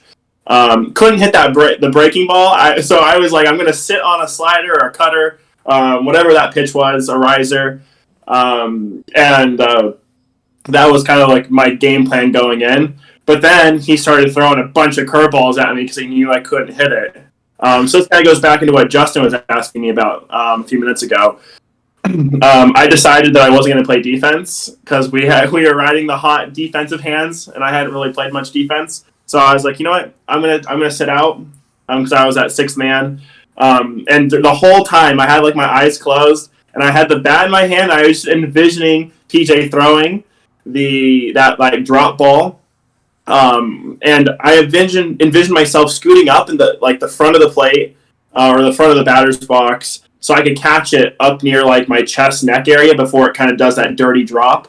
And I just kind of like I literally closed my eyes and I was like going through all of the motion with my legs, my arms, my head, and all of that. And then he ended up throwing that same pitch. I think it was a 1-2 or a 2-2 count, and he threw that pitch. It broke right, literally like neck chest area, and I knew exactly what to do, and I ended up hitting it, for a home run, and that was a huge, moment in that game for sure. So.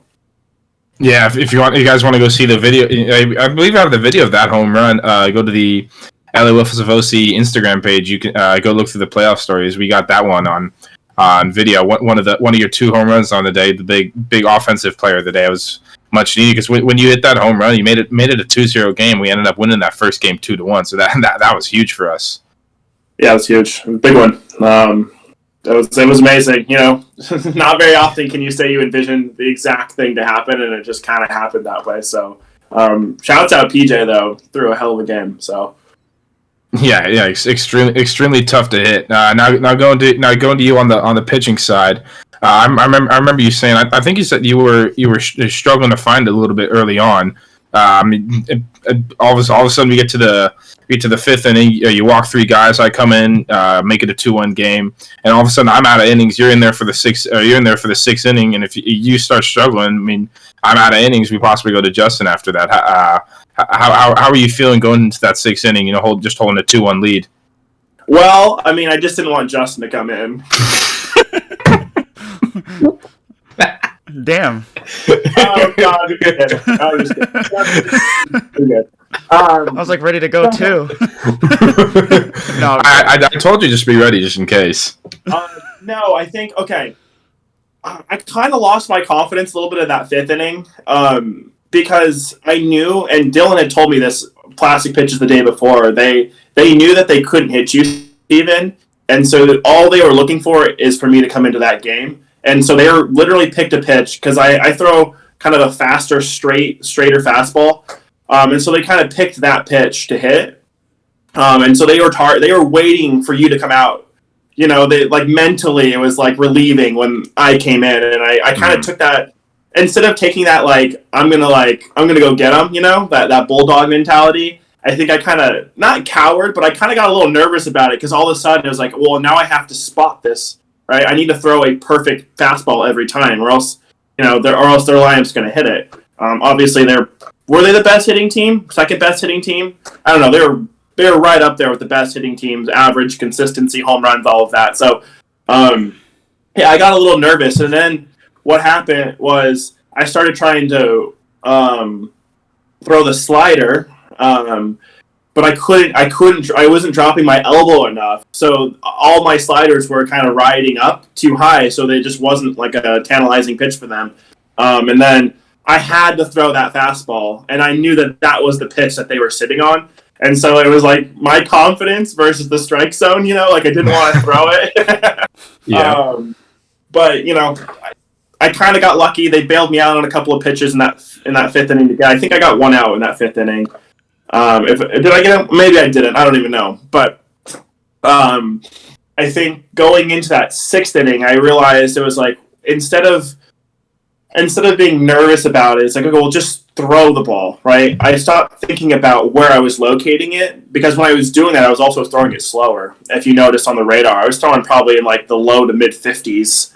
I'm trying to just spot the ball, and that's kind of that's a really easy. When it's straight and it's 53, that's really easy to hit. So in that 6th inning, I came back and I started throwing harder. So even with that straight fastball, I was able to throw at 62, sometimes 63, even 64. And because it was close enough to that speed limit, they were still swinging at it. And that's a lot harder to hit. So I think confidence-wise, I was like, you know what? I need to go in there. No offense to you, Justin, but I was like, I'm the last pitcher. I'm the last man standing here. Like, I need to go in and get it.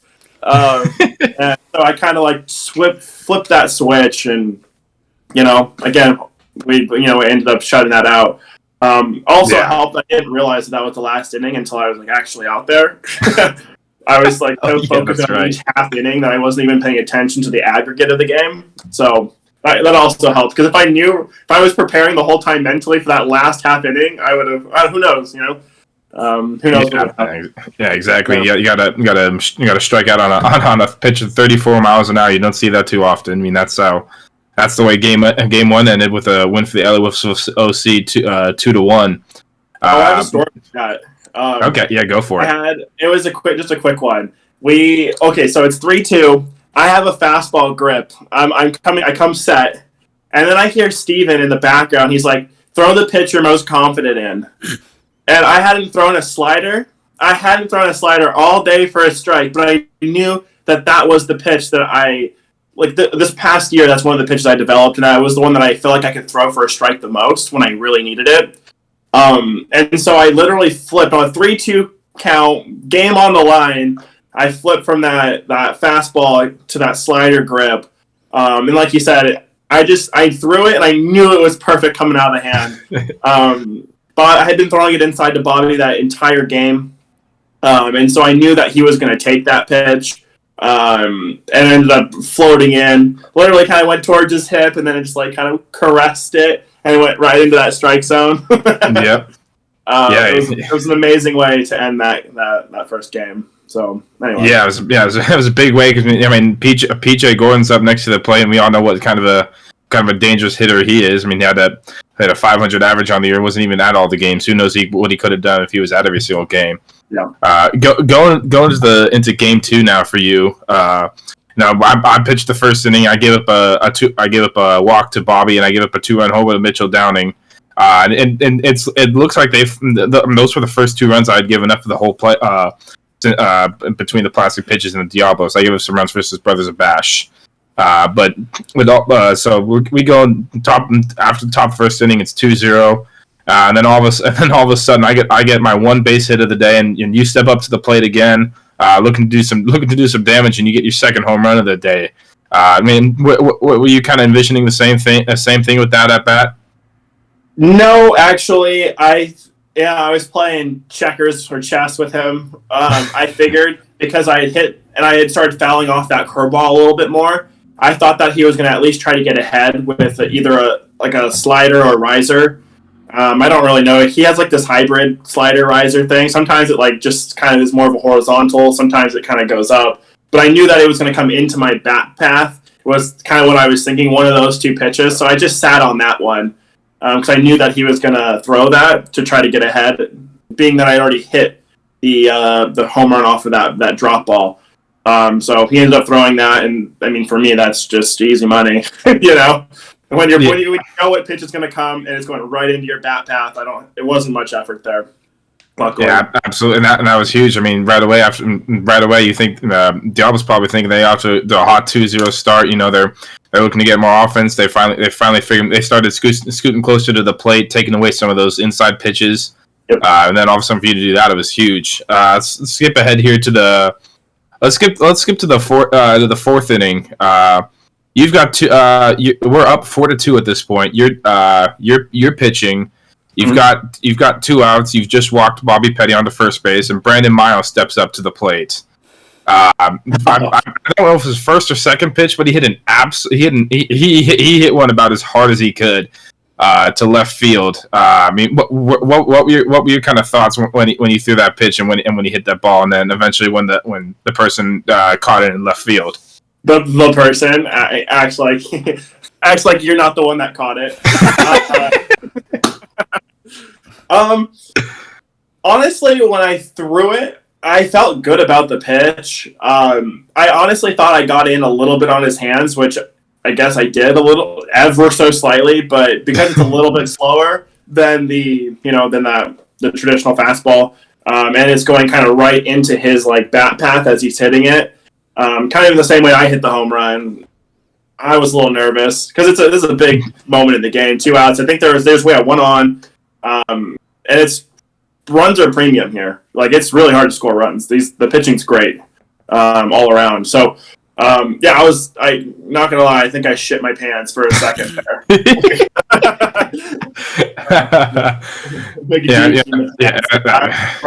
I was nervous because you were shaded to right or. You were shaded towards center, and he hit it kind of to left. So you had to like not only go back on it, but you had to like almost do like a 45 to go get it, which is a little bit hard of a route, especially how hard he hit it. So once you caught it, I might have cried 2 tears of joy. I remember I think I blacked out for a second there because all of a sudden I wasn't on the pitcher's mound. I was hugging you in left field, and I was like. Wait, what happened here? But I was super excited, and that was an amazing catch. I think it was a roller coaster too, right? Because he hits it, I'm like, okay, it's a pop up because I threw a good pitch. And it's like, oh no, it's not a pop up. Then it was like, oh shit, like this is not a pop up. So then you get there, I'm like, oh, he's there. Then you bobble it. Yeah, we don't talk about that part.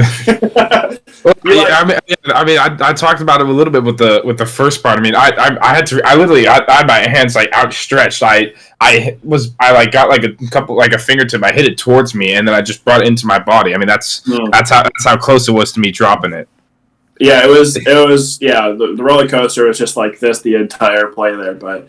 I wanted to mention, like, when we were talking about that in the first part, the Diablo sideline was, like, super loud, like, oh, shit, he just hit a home run and stuff, and that ball just floated up there for, like, as long as it did, for, like, 6-7 seconds or whatever the hang time was, and then this dude comes flying over out of nowhere and catches it with a bounce onto his hands, and then we're all going crazy over there, and then on that side, it's like, silence. Like it was you're talking about a roller coaster. It literally was a roller coaster moment for both sides.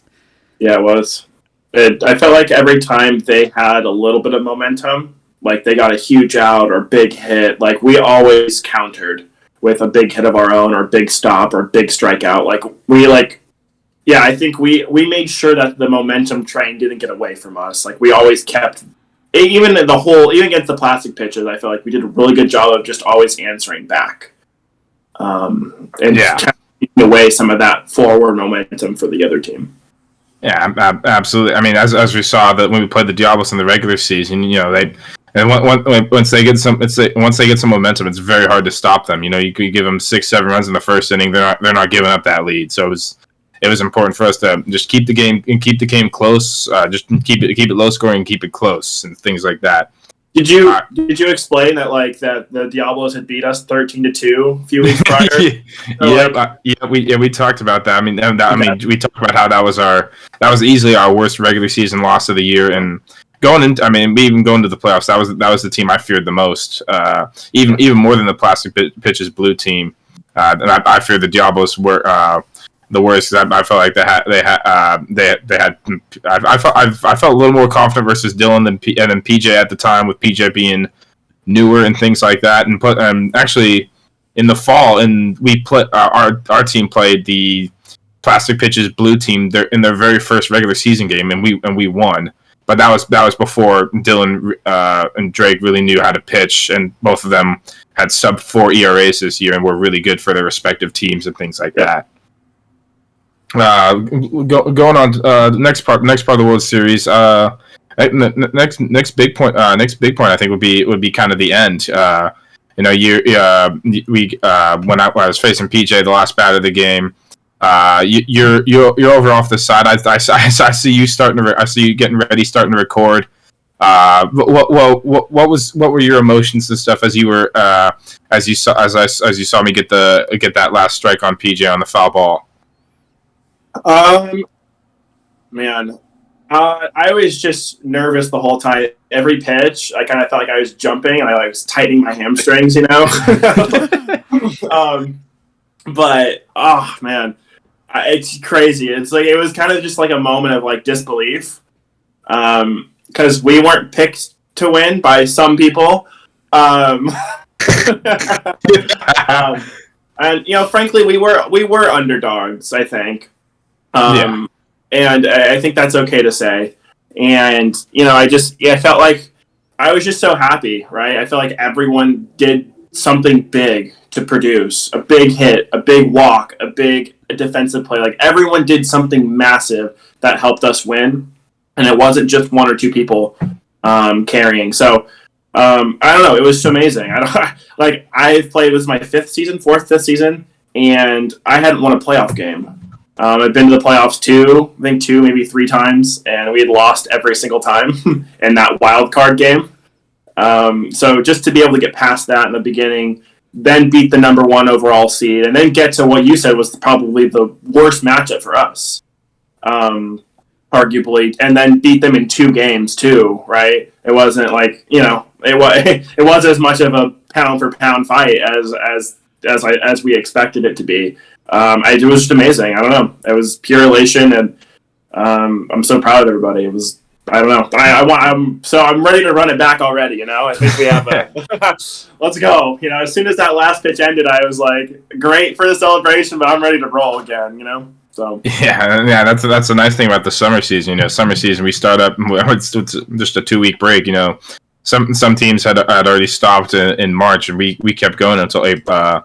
Until April 3rd, April 4th actually. So we got. And once that ended, I said, celebrated for the week and stuff, and then it's like we got to get ready to go. We got a new season coming up. Being the champions, we're gonna have more of a target on our back and even than before. So, and plus, who knows what other switch ups are going to be happening in the league and stuff. We talked a little bit about that in the first. Actually, I'll get your reaction to that right now. Your live reaction, because I haven't talked to you about this. I have some inside source from the league. From a specific player, as we mentioned before with the wise guys, it sounds like the wise guys are going to be very different this year. It sounds like True is leaving the wise guys. Okay, and it sounds like he may go to a team like the Plastic Pitches Blue or something like that. I'm not totally sure. And it also sounds like Ben Cotaspati is going to be going back to Texas, so he's not going to really be around. So it's going to be it's going to be run mainly by Greg and Larry, and see who else they can pick up. So what are your thoughts on that? I feel like the wise guys have been kind of the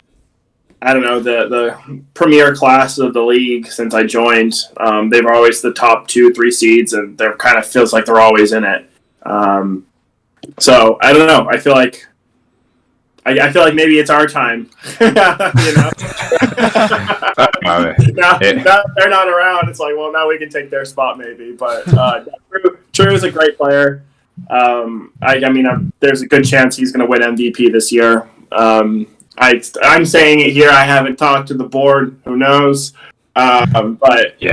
I feel like he was a good shot. He hit, 600, 18 home runs, and the dude can pitch his ass off. So it's like, great player. I feel like if he joins Plastic Pitches Blue, then I think maybe they're finally ready to play us. So, what can I say? Hey, we're number one for a reason. Let's go.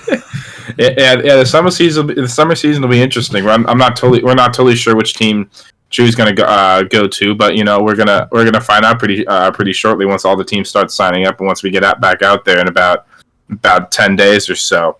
I don't mean to be taking all the questions, Justin. if you want to go for some, you can. No, I'm just enjoying the show over here. It's what I'm doing. So I mean, yeah, I have some other stuff lined up if you want to jump in and ask. But let's take it back kind of to the previous year, and even like past the few seasons. I remember. my first season out there, the spring 2022 season, and all of a sudden it was like the third week. I see this big lefty, this big hard throwing lefty come out to his first wiffle ball experience. How did you first find out about this league? Yeah, it was I also play slow pitch softballs slow pitch softball on Wednesdays and Thursdays. And I was talking to one of my teammates, and I was like, "Hey, like I've looked at I've watched ML or Major League Wiffle Ball or whatever. I'm not sure what the name of the league is, but the hard throwing where the ball is just zipping everywhere." And I was like, "That looks really fun." I was like, "I would love to join the league. I wish they had one around here." And he was like, "Well, I actually know the commissioner of a wiffle ball league in Irvine." And so he connected me. I want to say it was like a Sunday night or Monday morning. He kind of connected me with Anthony, and I literally joined a team the next day, mid-season. It was a quick transition. Like I hadn't really, outside of kind of messing around with my high school teammates with wiffle ball, like I never really played. Couldn't really throw. So I don't know. I think it was super cool. I was like, wow, I'm excited to kind of get into this and see what's up. And I love to learn new sports. I love learning new things altogether. And so this is even though I played baseball growing up, wiffle ball is a completely different animal, especially with pitching. I learned that the hard way. I think I had a 9 or 10 ERA in my first season. It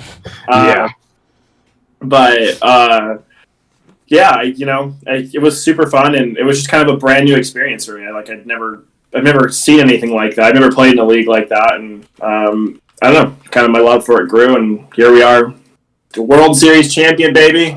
You know? I gotta maybe talk about it later, even off camera. I got an interesting story about me and MLW. But yeah, as you mentioned before, you grew up playing baseball and stuff, right? You played baseball in high school and things like that, right? Correct. Yep. I played first base, and then I was probably the 8th string outfielder. My mom might have joined the team and made the outfield cut before I did, but just going back, it's been a long journey for you to get here. I think I remember your first season. You guys were we had 9 teams in the league at the time. You might have been the 9 seed if I remember correctly, and lost a playoff game to Anthony. If that sounds right, something around there. The first season, I don't think we made it. I remember the first. I know I joined week 2 or 3. I think it was like a play-in game. You have to. It was like the 8 and 9 team play to get in. I think it was something like that for that season. Oh, you're right. Yeah. You're right. We lost. I don't remember being remotely close.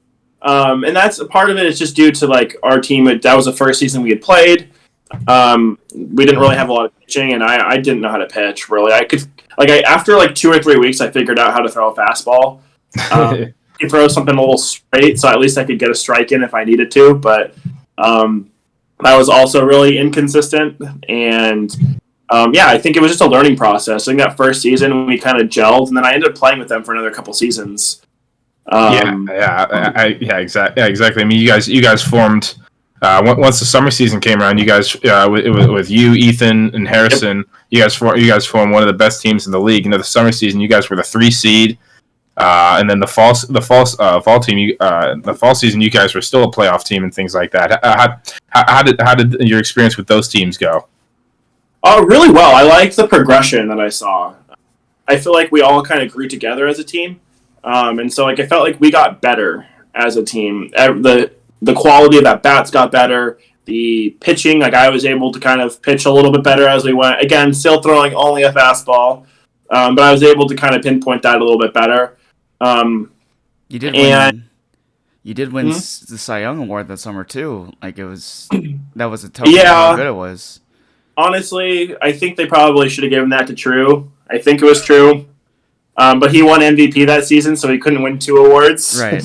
God bless his soul. But usually we try to stay away from giving unless it's you get a MVP and a All-Star MVP. We usually give out the awards to different people. Otherwise, some certain people could win it every single award. Things like you just need to give out different awards to different people. Yeah, if we did that, this league would burn down. Correct. Yeah. So I feel like the reason why I got it was because I had a lot of strikeouts that season. So I feel like I felt like I really stepped up my game. But I don't really think I deserve the award itself. I'll take it. Yeah, I don't know. I think it's one of those things where I love the progression that I made, but I feel like there are other people who pitched better than me that season. So, I think I'm looking at your numbers right here. You had let's keep in mind that the summer season, everyone's just started hitting really well. I remember True on that in his MVP season, he had 25 home runs. Anthony finished second with 23 home runs and things like it. People were just I don't know if it was just the summer air or something, but the ball was traveling a lot further than it was before. And you finished a Cy Young that where you had a 5.12 ERA, 49 strikeouts in 34 innings, with a K through 9 of 8.65. So I mean, you still had a pretty good year, as you mentioned with True. He had a 4.09 ERA, which was first in the league that year. So you can kind of see the difference, with compared to the spring season, where I think I was probably like fourth or fifth in the league in ERA, and I had a 3.04 ERA, things like that. Dylan Hoffman had like a 2.8. PJ might have like a 1.6 ERA or something like that. So you can kind of see the progression of the pitching as we've gone throughout the years. Well, even just the hitting too. I feel like when I first joined, it was definitely a more casual league where there was kind of like good players sprinkled throughout it, but there wasn't I wouldn't say that there was like a ton of like top tier talent, if that makes sense. Like it was a league where I felt like I could invite my friends who maybe played a little bit of baseball growing up and like could swing a little bit, and that would be fun. But like over the last 4 or 5 seasons, Anthony's done a super good job at this, is bringing in talent. A lot of people have come in with their friends that have played in college or I guess minor leagues, right? When Dylan's kids, people that can play, all from even out of state too, right? So it's like, I don't know. I felt like the quality of the teams got better, and it became a lot more competitive. And I think that's really good for the league. I think we, as competitors, I think we want the best. We want to face the best, because that really shows us where we're at as a team. Yeah. So, yeah, and you mentioned about bringing the friends. That can work in some instances still as well. You look at a team like our team.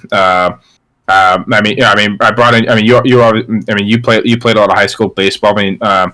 Justin. When did you stop? When did you stop playing baseball, Justin? You don't want to know, but you definitely didn't play in high school. I played in high school. I didn't even make the high school team my first year, but I'm still playing college ball right now. I played with Dominic. I played with Dominic growing up. He didn't play high school baseball. Austin Cutter. Played 1 year of high school baseball, and they were trying to make him a pitcher only over there. It was at Santa Margarita High School, and he eventually quit the baseball team and hadn't really had many swings. And Ethan Lee's a football and rugby player who was still in high school right now. So in certain instances it can work, but as you said, it's gotten a lot tough. It's gotten a lot tougher to do that now, which in some ways is a good thing. It's good to see the competition continue to go up. I mean, being able to play all different sports, there's a lot of other athletes who play other sports in that league too. Like you said, Ethan is a rugby guy. I came in from football. My background with the wiffle ball thing was more the blitzball thing. When COVID came around, that was a big thing with a lot of people throwing that little green ball that you throw around and stuff. And then you actually introduced me to the wiffle ball scene and all that stuff, and then got me into it fully fledged, and now I've got all my gear and stuff, taking this actually super seriously. And like you said, Jordan, it's really good for the league, the quality of people that have come into the league and how much talent and knowledge they have to offer. You talk to any of these guys who have really good numbers like Dylan or PJ, their knowledge of just how to throw a ball and everything is vast. Yeah, exactly. Coming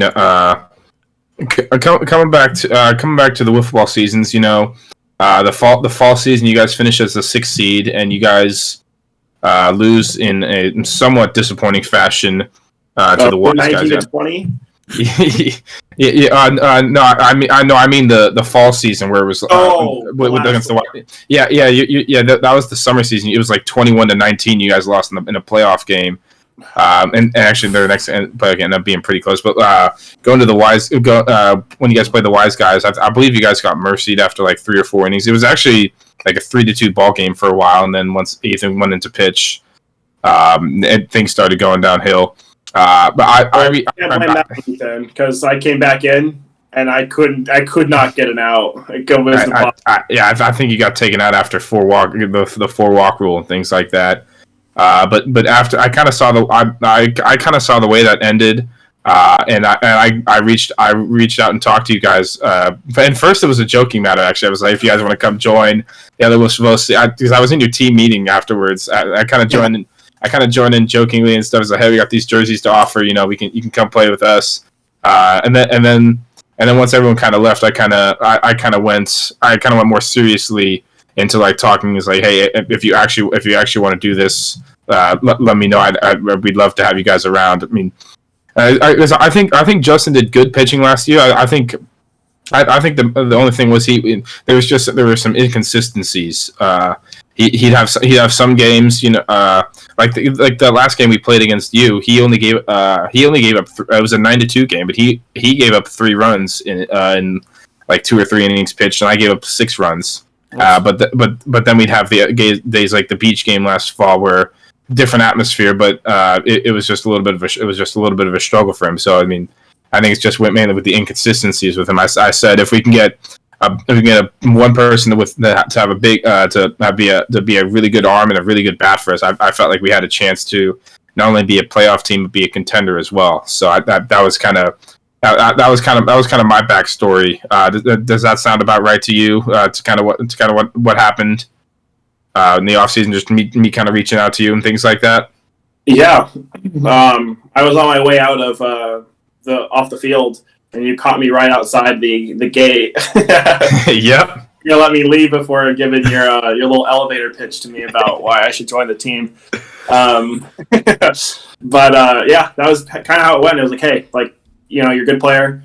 Like, I'll help you develop pitches, and that was kind of the deal breaker for me, because like I know that I needed to develop, and I had YouTube how to throw some of these pitches, but like it just didn't work, and there's not really a whole lot of left-handed tutorial videos out there, and the ones that are like super grainy, so I can't really even see how they grip the ball.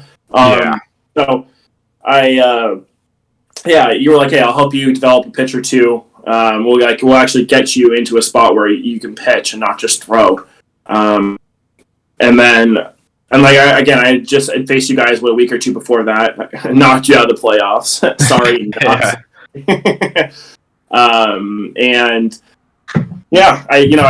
I believed that you guys had a good team. Like, and I know that you're a good pitcher. Obviously a good hitter too, and you guys had enough hitting. Like, that wasn't the issue, and that was kind of what I faced as well. We had enough hitting to kind of score some runs, but not enough pitching to win games in big games against, you know, good lineups that kind of keep coming at you. So I really wanted that extra protection in the lineup, but also, you know, that other pitcher that we could 1-2 off of, because that's huge. You know, you need 2 pitchers to kind of run it, and I think it took literally all of what you and I had to win. And that was barely enough. You know, yeah, my arm was killing me the next day. My arm was killing me the next day after that too, because I also had to play my pitch. I only pitched one inning, but I still pitched in my baseball game on Wednesday. My arm was feeling it. Sure. Yeah, I mean, even going back. Part of the reason I wanted to go after try to get you. So in the spring season, I wasn't originally the captain of the other Wiffles of OC. It was just a free agent team that was put together.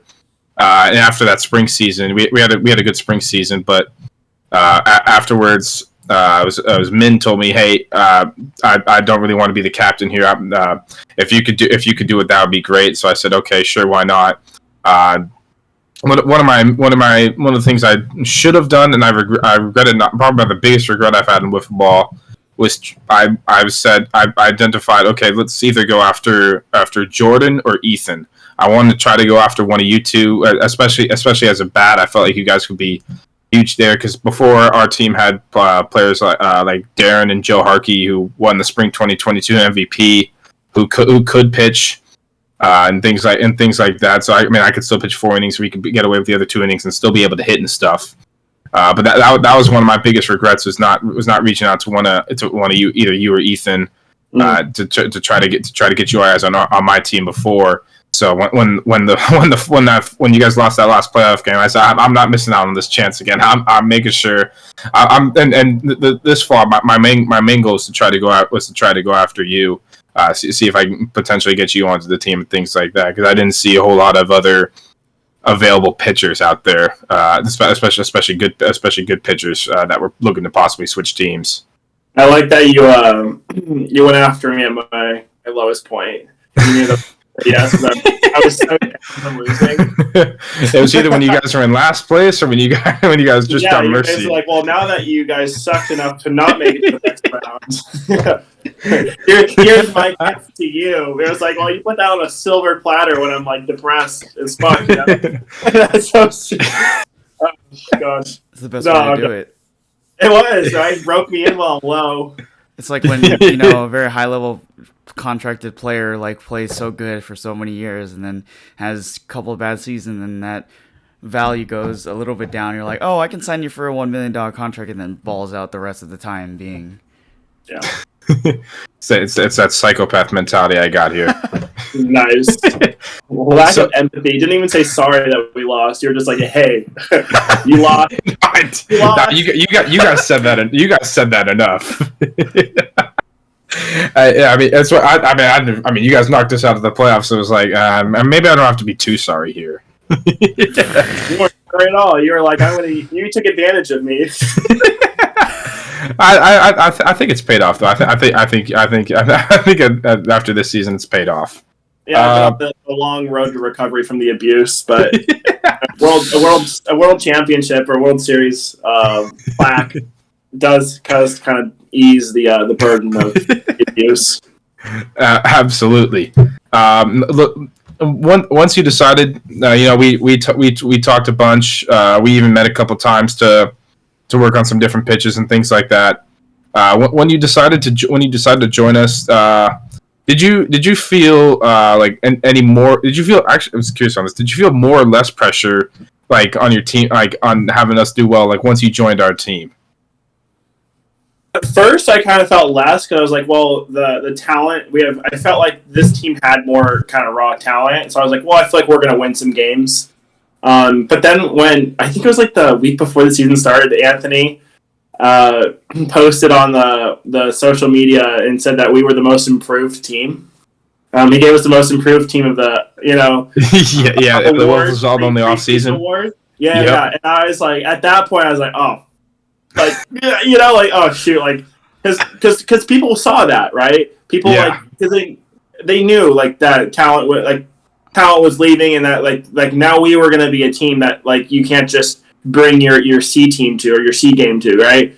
Like, so, excuse me. So like I felt like at that moment I kind of felt a little bit of pressure. I was like, ooh, like I wasn't expecting. Like I was kind of trying to fly under the radar. Like, you picked me up, everything's good. But when Anthony kind of shouted that out to all the teams, I feel like it kind of put not necessarily a huge target on our back, but like people noticed right away. And then first couple of games of the season, we were balling out. You and I, the 3 games, we were like kind of 1.47 ERA, and I gave up like all of those runs. It was like it's like first 3 games we had like I think it was like a 1.86. We had a really good. We barely gave up any runs to start off the year. With 40 something Ks or whatever, or it felt it felt like that many anyway. Yeah. It was, we were like just mowing, and all of a sudden it was like, okay, now it's game time. Like people, like we're gonna play the Diablos who rolled us over, and then like the plastic pitches, pink and blue, like those teams. It was like those teams knew that they were coming in and facing a good team. Like it wasn't a team that you could just come in and like throw your C pitcher and think that you're gonna walk away from, from the game with a win. So Yeah, so I felt a little bit of pressure, but as we played, I felt like we kind of gained some confidence, and we played pretty well, minus those. Really, it was like 1 week. I felt like we had a really bad week. It ended up being 3 losses, essentially, in like 48 hours. But like, I felt like the game on the beach against Plastic Pitches Pink, where we were in extra innings with them, like that was kind of a wonky situation, because like the beach had some kind of crazy weather that day. Wind was howling, like it was just kind of we came in extra innings, like so we had to like perform right away, whereas they had like a full game to kind of get used to those conditions on the beach. So like when we lost, I think you walked 4 in a row to end the game. Like they didn't even get a hit. Yeah, it was just really tough. Like so like that was tough. And then we played Plastic Pitches Pink. We played them really tough. We were up in the 5th inning, and that's really all you could ask for. I'm not gonna. Well, I won't say how that unraveled, but it unraveled. We've talked about that before. I'll see it now. We've talked about that a little bit before. You know, that was a lot of that was a lot of. No, my arm was just hurt. It was still a little sore because I just pitched 6 innings the day before and things like that. So I said, Justin, you're gonna be pitching a little bit today, and I want to make sure I followed up on that. You know, I'm still gonna be trying to. Justin's still going to be trying pitching in during our season for us. It's just about finding the right moments for that.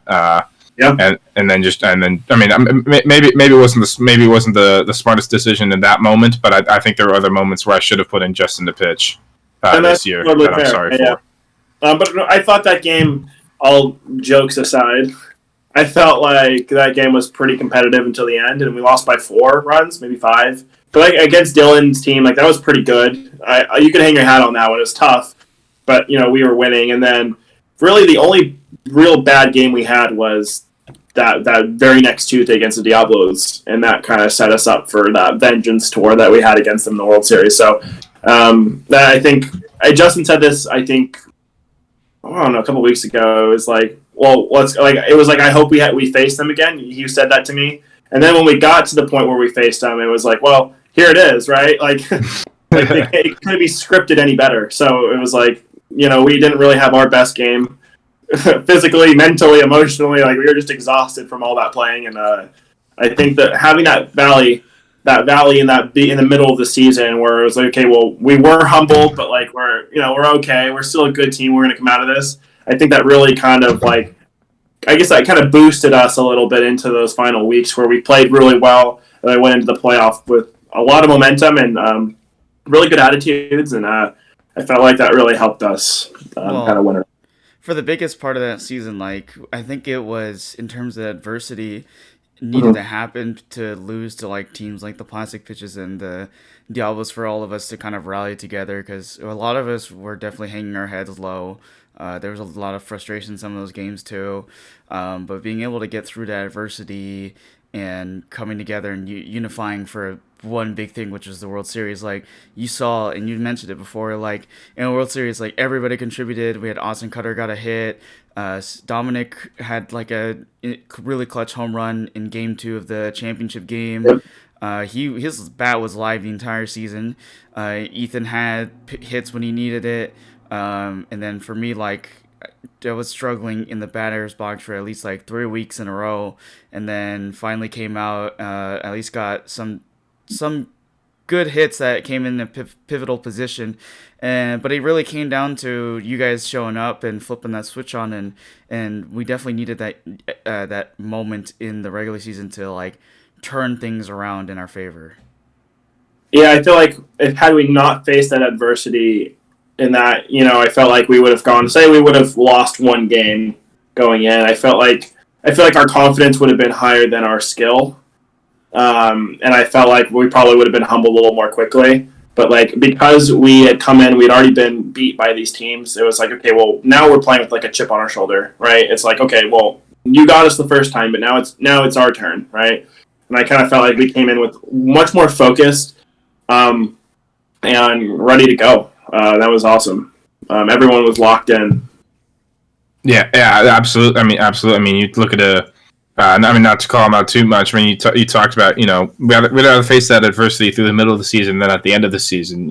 At the end of the day, the Plastic Pitches Blue team, they started their season off 9-0, but then they lost 3 of their last 4 games, including that playoff series. So to me, it's you go in there thinking you're going to go 10-0, then all of a sudden you lose a 7-6 or a 6-5 game versus the Wise guys, and you think, as I said in the playoff previews, like maybe you start to doubt yourself a little bit. And had the Plastic Pitches Blue won, I might have chosen them to win against us just because they had gone undefeated and things like that. But you could see though too. It was like in the first couple innings, they were all dancing in the field, like they expected us to kind of roll over and just let them kind of walk over us. And even in that first game, it was all fun and games, right? Because they won. They're cruising, and like we couldn't hit Dylan because amazing.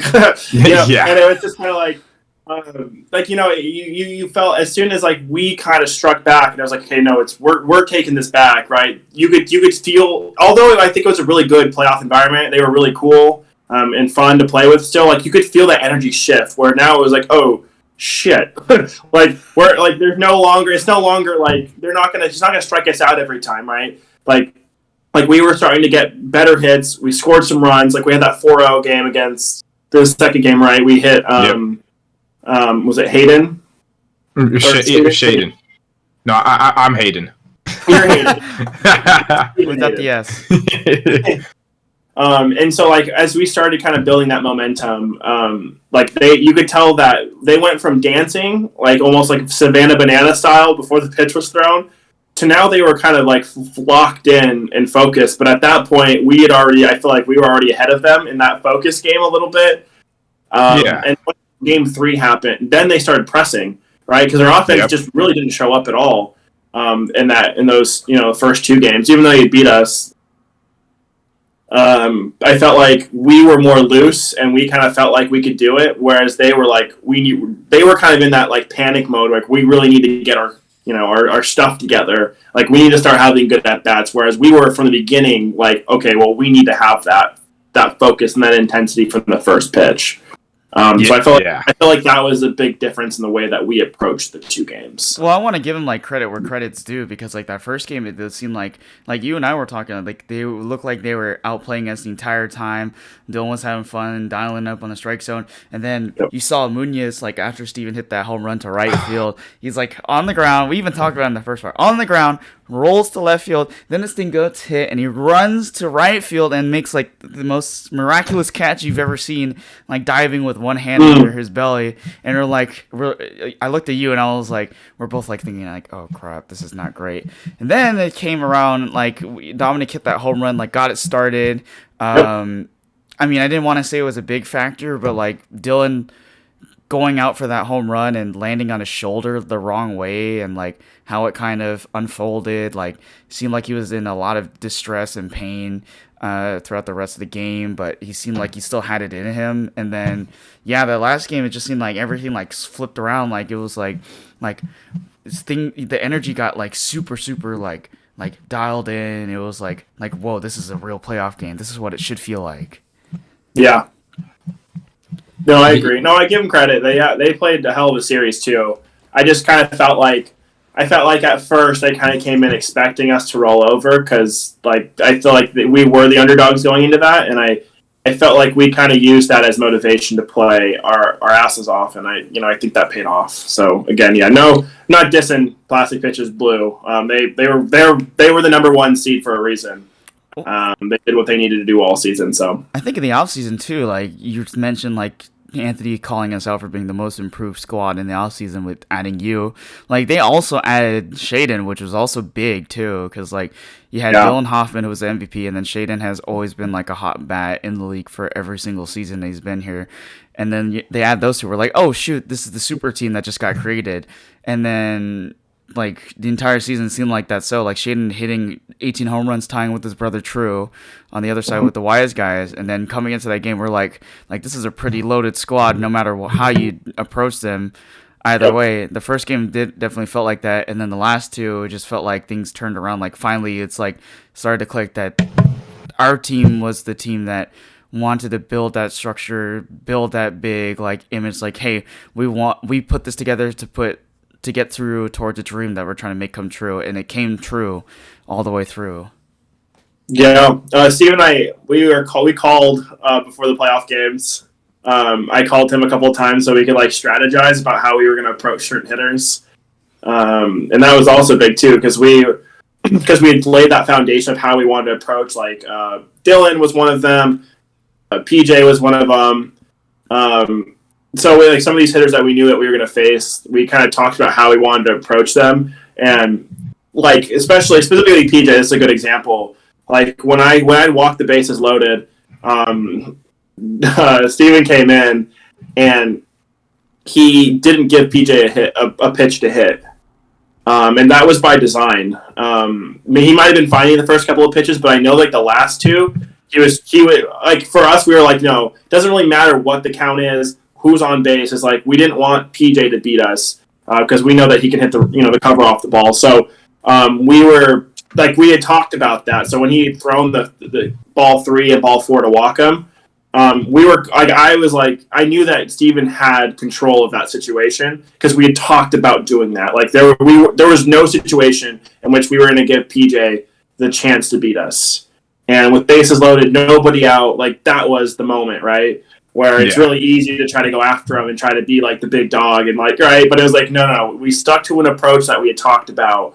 Ended up paying off. So absolutely. You know, I mean, even just talking with the Wise guys after their games, you know, they said PJ did a lot of their damage, so it was just about limiting PJ. And I think even one of the as much as my catch in the outfield and your home runs were big. I think one of the biggest moments of that game was PJ just walked and Brandon steps up to the plate. I throw him a pitch. He hits a line drive that just happens to go right at me and stays right in front of me, and that was a huge one as well because now I get to work more with the bottom of their order, and I was able to get 2 outs pretty quickly right there. That was a huge one for that ball just to go right to me, to keep it right in front of me and things like that. But I mean, it all worked out. We ended up having a great season. But well, how many of those balls though? Too, I felt like when we played them the first time, how many against like plastic pitches, pink, against I even think plastic pitches blue.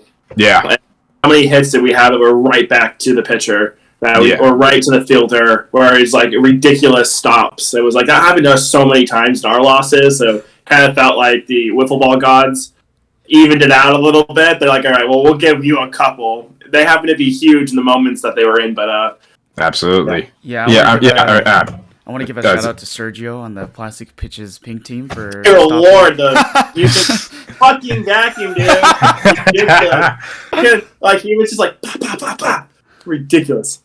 Yeah, even that first game against Plastic Pitches Blue, you know, I had 2 2-run homers robbed, including one of them as we mentioned earlier. With it takes a one-handed diving effort to make a play on. It's just sometimes the way it goes, but the breaks happen when they needed to, and that ended up leading us to an improbable World Series. But look, we've talked a lot about the past years and this year.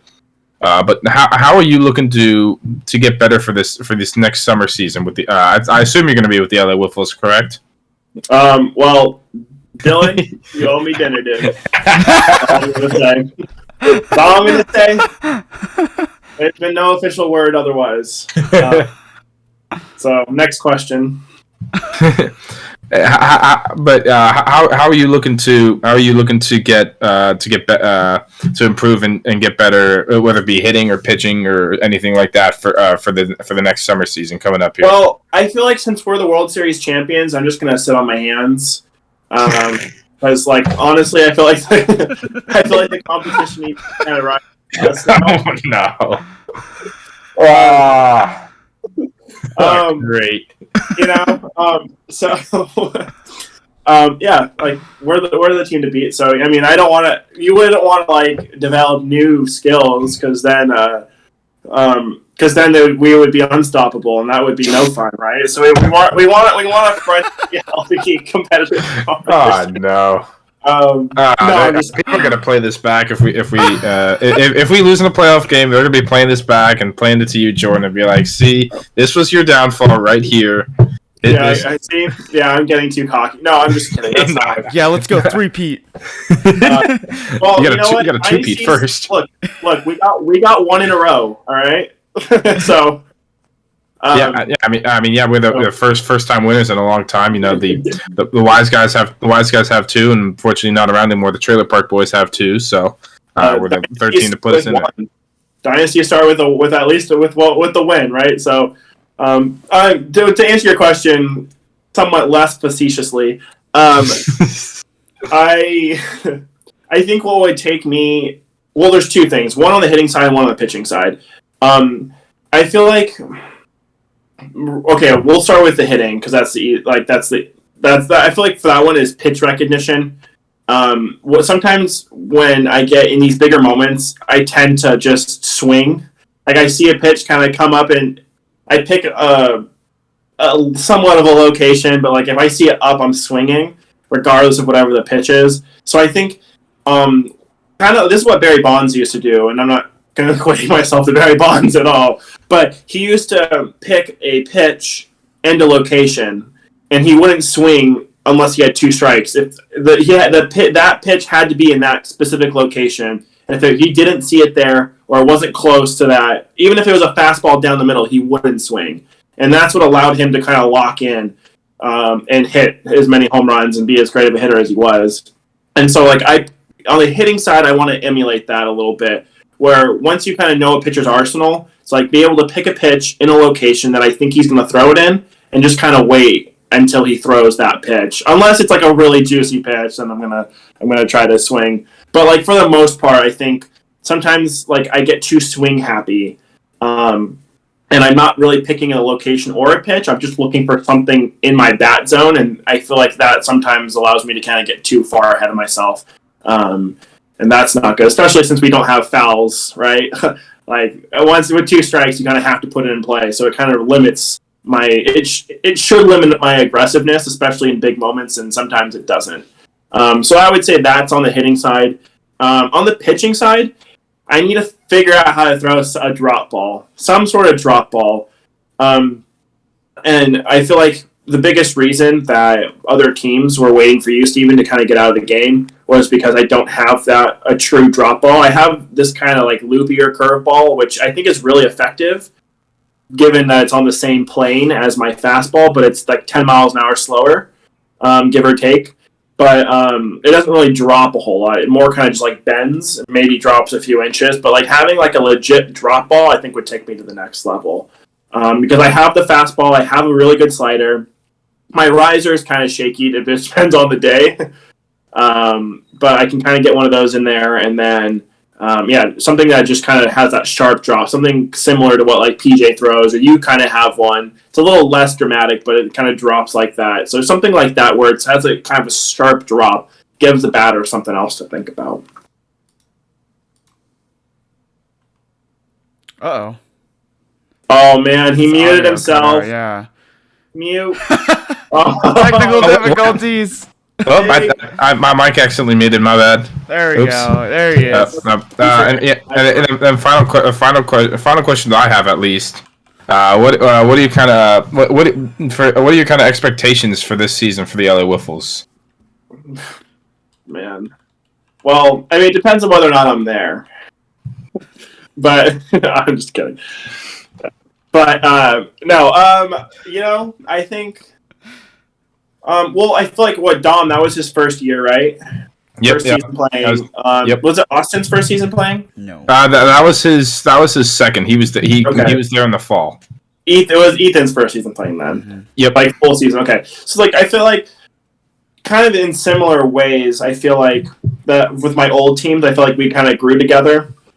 I feel like this team's only going to get better. And I could see the quality of at-bats from a lot of us get better as the season went on. So I feel like we're just going to kind of jump on that. And I feel like we have... I don't know if you've talked about this in some of your other podcasts, but we practice a lot outside of the games, the Tuesday nights that we play. And so I feel like we're always trying to work on something new, whether it's pitch recognition, pitching, hitting, all that kind of stuff. And so, like, I feel like we if we continue to do that, we can continue to target things that we're struggling with, work on it, and I think ultimately that's going to make us a better team as we go. As far as expectations, I feel like, I don't see why we can't win another World Series. We've shown that we can play with some of these bigger teams that have more name recognition, right? Bigger names on the teams that have more home runs, higher averages, and we can play right with them. And so, like, there's no reason why we can't do that if we play the game that we know how to play. But I at minimum, I expect another playoff berth. I'd really like to get to that 1-2 seed because I hate the wild card. That is the most stressful game, and they almost came back and beat us. Yep. What would have happened if the Brothers of Bash had beat us? I don't think they would have beat Plastic Pitches. My hot take. I don't think they beat them 2 out of 3. Never know at this point. Yeah, that changes the whole course of the playoff trajectory. But I would like a 1-2 seed, but minimum just playoffs, and then we just play our game. It doesn't really matter where we land. I think we're good enough to kind of play with whoever it is. I think we have good pitching, we have good hitting. I don't necessarily think we have like the most talented team, but we play hard, we play together, and I think the sky's the limit. Yeah, we just got a group that meshes well together. We have a lot of people I've grown up with in different situations, and then you're the person I've probably know the least. I've brought you in through Wiffball and stuff, but I think overall it's been a good mix so far. I mean, we'll pretty much keep the same team, maybe one player or something, but I'm not totally sure on that yet. So I'm trying to figure that out soon. So Justin, for you. Yeah, go for it. Heck yeah, my turn. Go for it. Just like the microphone. Kind of looks stupid on Zoom or whatever we're on, but as a manager, is it your first or second season? This is this past season it was my third. It was my third season. I started. I was last summer is when I started. So I did the summer, the fall, and the spring. Of managing. Yeah. Okay. So then, I guess my question is, this season specifically, what decisions do you regret? And are there any like managerial decisions, lineup decisions, pitching decisions that you kind of wish that you had changed or done differently, or do you kind of rack it up as a learning experience and kind of move forward? The biggest one I've had as a manager, we talked about it earlier, was not go that summer season right when I became the manager, was not to go after either you or Ethan. That was the biggest one I've had in terms of like trying to get people. I remember this one wasn't as much my fault, but I was trying to reach out to Justin to get him to play in either the spring or the summer, but he wasn't able to. And as you mentioned, with like growing up with you guys, this season was Justin's second season as well. We're the only really experienced veterans on the team with 4 seasons now in between us. There have been some games here and there where I've maybe pitched a little too long. Like in the beginning, and then came out too late. I tried experimenting more with like pitching 2 innings, like you pitch 2 innings and something like that, and see who pitches well at the end. Other than that, I think a good change I made was putting me at the end of the year at the leadoff spot. I think that made a big difference because Justin just got robbed a lot this year and wasn't able to get on base as much as he had in the previous year. So I hopefully Justin will be going back to that leadoff spot pretty soon, and things like that. So, but other than that, I remember the 4th week we actually won both games, but there was some questionable stuff I did that nearly cost us both games when we played. It was the bad news dingers and the avocabros when we played that week. And even the second game, the versus Plastic Pitches Pink. You only pitched 1 inning. I had Justin pitching on, and it worked out. It worked out with Justin, luckily, but that could have been really bad. So overall, I think once we got to the playoffs, I think I did a really good job because I didn't want to like step on your toes and try to take away your innings as much. But it's like, as you said earlier, if I'm cooking, and something just switched to me when we got to the playoffs pitching wise. I started hitting a lot more of the speed limit. I was throwing some pitches harder than I've ever thrown them before. My finger ball, I'd never really thrown much above 60 miles an hour before, and all of a sudden I'm sitting consistently 61, 62 miles an hour with that, which was interesting. Something just switched, and I just kept going. But I think once we got to the playoffs, our pitching switches were actually really good, and that last game versus the Diablos was a really good one where I pitched the first, you pitched the second, I pitched the third, you pitched the fourth. Letting you work because you said you weren't the most confident that day, just letting you work at the bottom of the lineup and getting those easy outs and things like that. I think that's helped me grow into that. I mean, and this is my first. I mean, this was only my second time in the playoffs in OC Wiffle, so it's been a learning process. The main thing has just been trying to get people to come back because we've had a lot of turnover. Just people not coming back or people going to different teams, like Ryan Miller board member going over to Whoosh and things like that. So it's just been finding the consistent six or somewhere between 5 and 7 players. And I think we finally got that. Yeah, great answer. Yes, I think you have to take whatever it is. Sometimes you make decisions and you just have to stick with it. And sometimes it'll work out, sometimes it won't. And it is what it is. Yep. Obviously, you did well enough. We won the whole thing, so Exactly. You can't talk too much on it. But curious, it's cool. Thanks, man. Exactly. Yeah, Justin, you got any more questions you want to know? I think you've covered up most of it. I mean, taking up a lot of the time. But,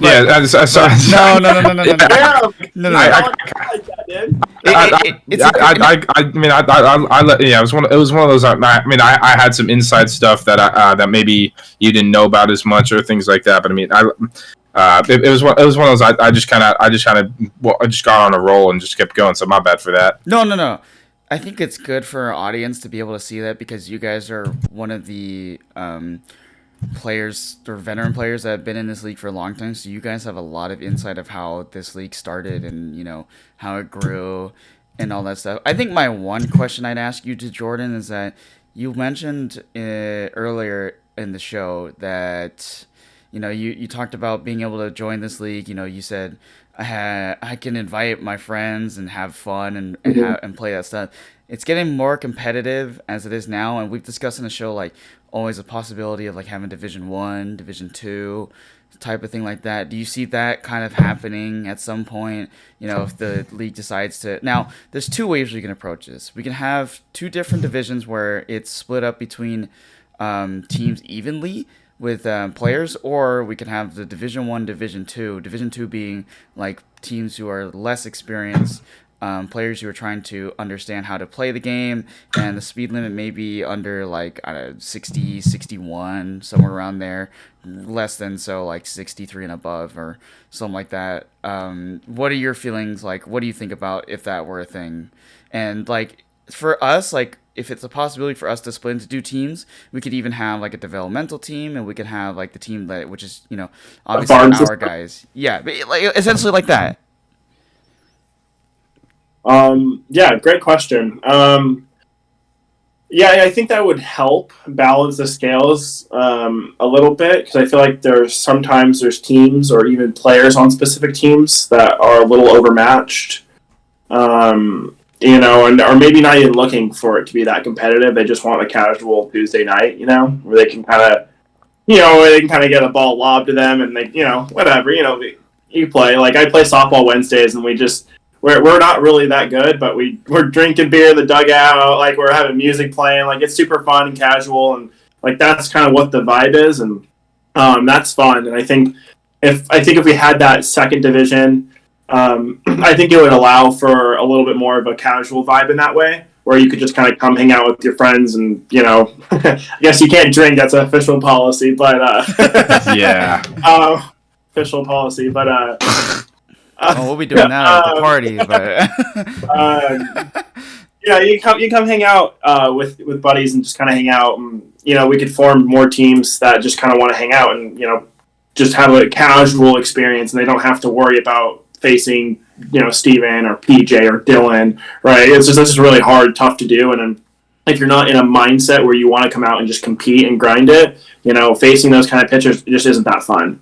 To be honest, it's really fun for me and our team and teams that want to be competitive because you want to face the best, but when you just want a casual atmosphere, it's really hard. It's just like I can't hit that, right? That's kind of the mindset, and I think that would be really positive for the league, and I think we all know somebody that would join if it was more casual, if they had a more casual division like that. So I think that's actually really positive for the league. And you had like 2 questions with that. I don't remember what the second one was. Well, I mean, it was just more like, because it's a possibility of how do we use this Division 2? How do we, use it? Because if there's a ton of teams, then you could possibly take the one division that we have, which is just the league itself, split into 2 different ones, and you can have like plastic pitches in one division, plastic pitches pink or whatever in a different division, and then you have like an even set of like competitive teams instead of just sticking them into one big division, stuff like that. But I mean, like, I think it is a good idea to have that division there for casual play for those people who just wanted to come out and like have a good time. I think that was kind of the original reason why we even Anthony even started the league, was to have some kind of casual thing. Yeah. But it's shaping into a different league now. Like, we have so much talent coming through now, and the quality of the game is getting more competitive, and it's becoming more stressful. Like, people are actually taking it seriously, learning pitches, like throwing bats when things go wrong. Yeah, exactly. Like that type of thing, And then, like, for a guy like Dylan Hoffman, who started the league against us last season, like, he saw how nasty the pitches were from like guys like Steven and I, and he was like, oh my gosh. And then now all of a sudden he's like one of the most improved players in the league, like premier MVP last season, this season, like one of the best strikeout pitchers in the league. Like, the level of quality that it turned into, like, within a span of less than a year, like, went like that.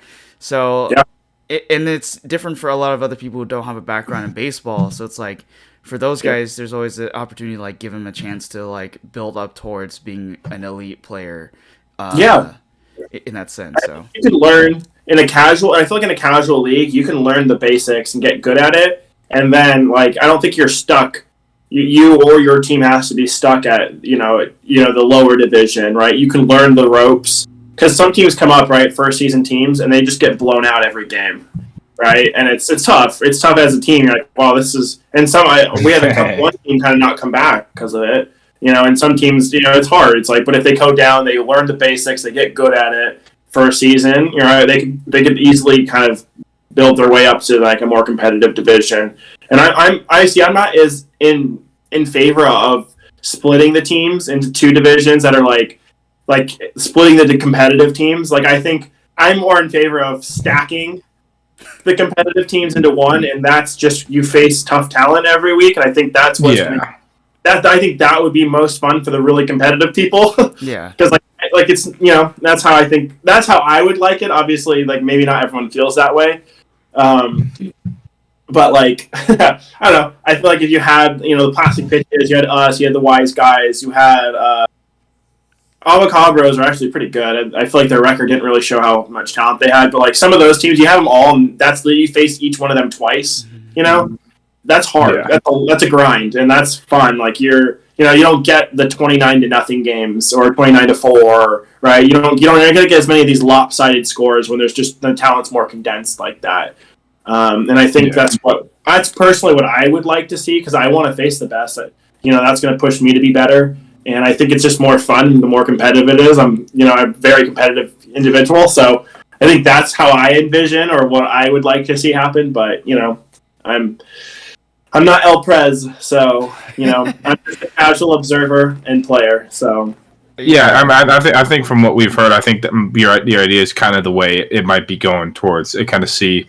I kind of put like a lot of the teams who've had more success over the seasons together into like a division. Then teams who are maybe not as good, or the brand new teams, we kind of put them into there. But we'll see with all the possibilities and stuff. Yeah, I'm excited. I'm excited to see. We got a bright future with the league as well. We're still only we're not even 2 years into this league. We have over 80 to 85 members already. So hopefully we can see it grow even more. Yeah, no, absolutely. I'm excited. I think there's going to be more talent coming in. I literally, since I started, I think there was, as I said before, there's literally just like a handful of good players. The wise guys were always really good, and then outside of that, there was just kind of guys sprinkled here and there throughout the teams, and there just wasn't a ton of pitching. So ERAs were just kind of through the roof in that first season or two, and then things really kind of picked up, and that's when, I think that's when Anthony was like, whoa, we need to change that speed limit. 65 and dirty at 36 feet, not the normal 39 feet, that's hard. Yeah. That's hard to hit. And so our averages were dipping. Yeah, that last fall was a huge difference in terms of the averages and a lot of lower ERAs and things like that as well. Yeah, it just forces us to pitch. Yep. You got to get better at movement. You can't just rely on speed. Yeah, exactly. 62 or 63 coming in at you with movement is really hard to hit. Yeah, it's still plenty fast enough. Yeah. We don't need to have guys throwing 65 and just chucking it into the plate. So.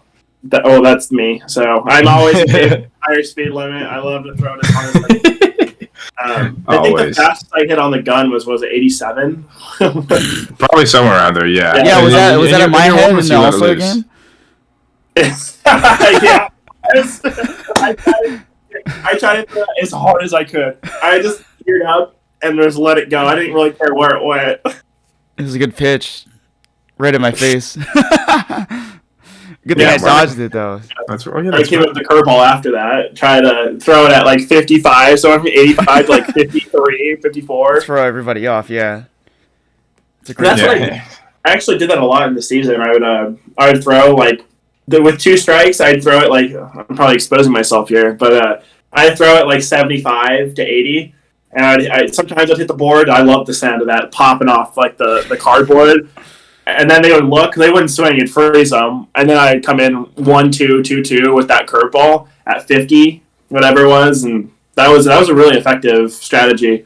Some people didn't like that, but I knew that I was taking the ball on it. I accepted that, but I knew that it was a good setup pitch for what I was trying to do. So, it's been good you'll be able to adjust that, and things like that. Who would have thought the 3 guys who were stuck together on a losing All-Star team would come together and win a World Series? Well, that All-Star game, that was I was on the other team. I don't know what you're all talking about. I'm talking about the fall All-Star game. Oh. yeah, that's true. That 10-inning game, in which unfortunately, someone here gave up 4 runs in the first inning, but I won't say who. Probably Justin. If we're putting bets on it, it'd be Justin. Wait, I didn't even pitch in that game. No, I'm pretty sure I remember this pretty clearly. I think Jordan Drechsler, I was the starting All-Star pitcher and gave up 4 runs. I was throwing it 85. Because sorry, I was supposed to cuss, but fuck it. I wanted to throw it hard, and it's one of those games that it has no ramifications on our home or away. Just a fun game. It was super fun and it was close. And who gave up the last hit? Was it you? The game-winning hit was Hayden. Were you pitching? No, I pitched 4 innings and gave up 0 runs. Thank you very much. I was amazing in that game. Well, we know Justin wasn't pitching because that actually on our team. You put me in that game. That game's over. There's no way. I'm actually at that game. Everyone on our team pitched except for Justin. So that tracks. Damn. Wow. We had you. We had Hayden. We had Jeff. We had Jeff from Whoosh. We had Joey Reese. We had me and Justin. So Justin was. I told Justin, I was like, depending on how this goes, you may not pitch. And he was like, okay, that's fine. I gave that clutch triple to right field. It somehow stayed in. So, that was huge. We were down 1 going to that last inning, and it kind of turned to into a me versus a Bobby Petty game almost. Yeah. Basically when we were up, we were giving the offense for our team. So it was big, but who would have thought we'd be sitting here the next season as World Series champions? It's great. I didn't have a good game. I don't think I know. I vividly remember striking out at least 4 times. Getting real frustrated. There's some people on, big moment. I was probably hitting 3rd or 4th because I usually have a pretty decent average, and then couldn't even get the ball in play. So it just happens. It does happen. So, one of Steve, those who are you looking to recruit this year? Who are you trying to get on?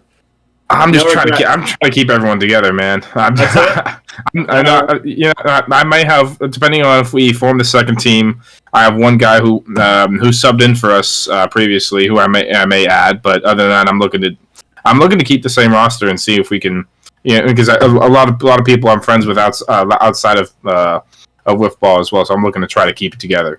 You can't catch your friends, huh? You can get your friends and win the World Series sometimes. That's just the way the breaks go. That's so funny. Nice. Right on. Absolutely. You got anything else, Justin? Not really. I think we've pretty much covered everything. Just getting the insight. Appreciate you being on here on the show with us, my friend, Mr. Jordan. Yeah, it was super fun. It was more fun running it on the field with you guys than it was this podcast. But our official second guest of the podcast so far. We'll be looking to get more in the future. We got some names in the works. I think Justin mentioned earlier in the podcast. We will be getting PJ on for the next week. So it'll be interesting to get his experience as a first year player in this league, and also getting to the World Series and things like that, kind of getting perspective from the other side. So make sure you tune into that. Nice. How long have we been running here? Feels like it's been a minute. You want a while? Let me guess. 1 hour and 30 minutes. Ooh, nice. And, so we're in a 3-hour podcast. The last part was like an hour and 45. So this is about a 3-hour plus runtime already. Might have to be some editing in there. Who knows? You should. Because you guys recorded before this, right? Yeah. Yeah. Oh man! So you guys should have told me to shut up sooner. What are you doing? No, we did that on a different day. We did it we're doing this on 2 different days. So got it. So we're good. Gonna do is just cut out everything I said. we might. That's a good idea, actually. Oh man. I mean, Justin, if you got any ideas for the editing, go for it. If you want to cut Jordan's part out, I'll just we gotta bleep some stuff out. But other than that, I think we're good. Realistically, there's no rating on this stuff. This is who are you? Who are you as a person? And I think that's kind of what the goal of this whole thing is. So, we love your personality, Jordan. Like being on the team, like the energy is always there. Like even if you don't keep your head high, dancing with the pepper grinder gang over here. We got it going and stuff. Like here, let me pull it up right now. Like here it is. Oh yeah, my hands have been all over that baby. Oh God, don't say it like that. That's the part we may have to edit out. Oh man. Sounds good. Yeah, well, we appreciate you we appreciate you being our second guest on here, Jordan. Looking forward to the next season, and hopefully you continue with more success. Yeah, dude. I also want a portion of royalties here if this podcast blows up. So. And you can have a portion of our $0. So. Okay. 1 cent every hour. No. Sounds good. Hey, we appreciate it, Jordan. Thanks, guys. Appreciate you. Have a good one. Well, since Jordan's out of here, we appreciate you guys always listening to the podcast, of course. And this has been That Scuffed Up. This is our 3rd episode. But please stay tuned for next week. As Steven mentioned, we have PJ Walker joining us. But once again, everybody have a great weekend, a happy Easter, and we'll see you guys in the next episode. Oh, yeah. See ya.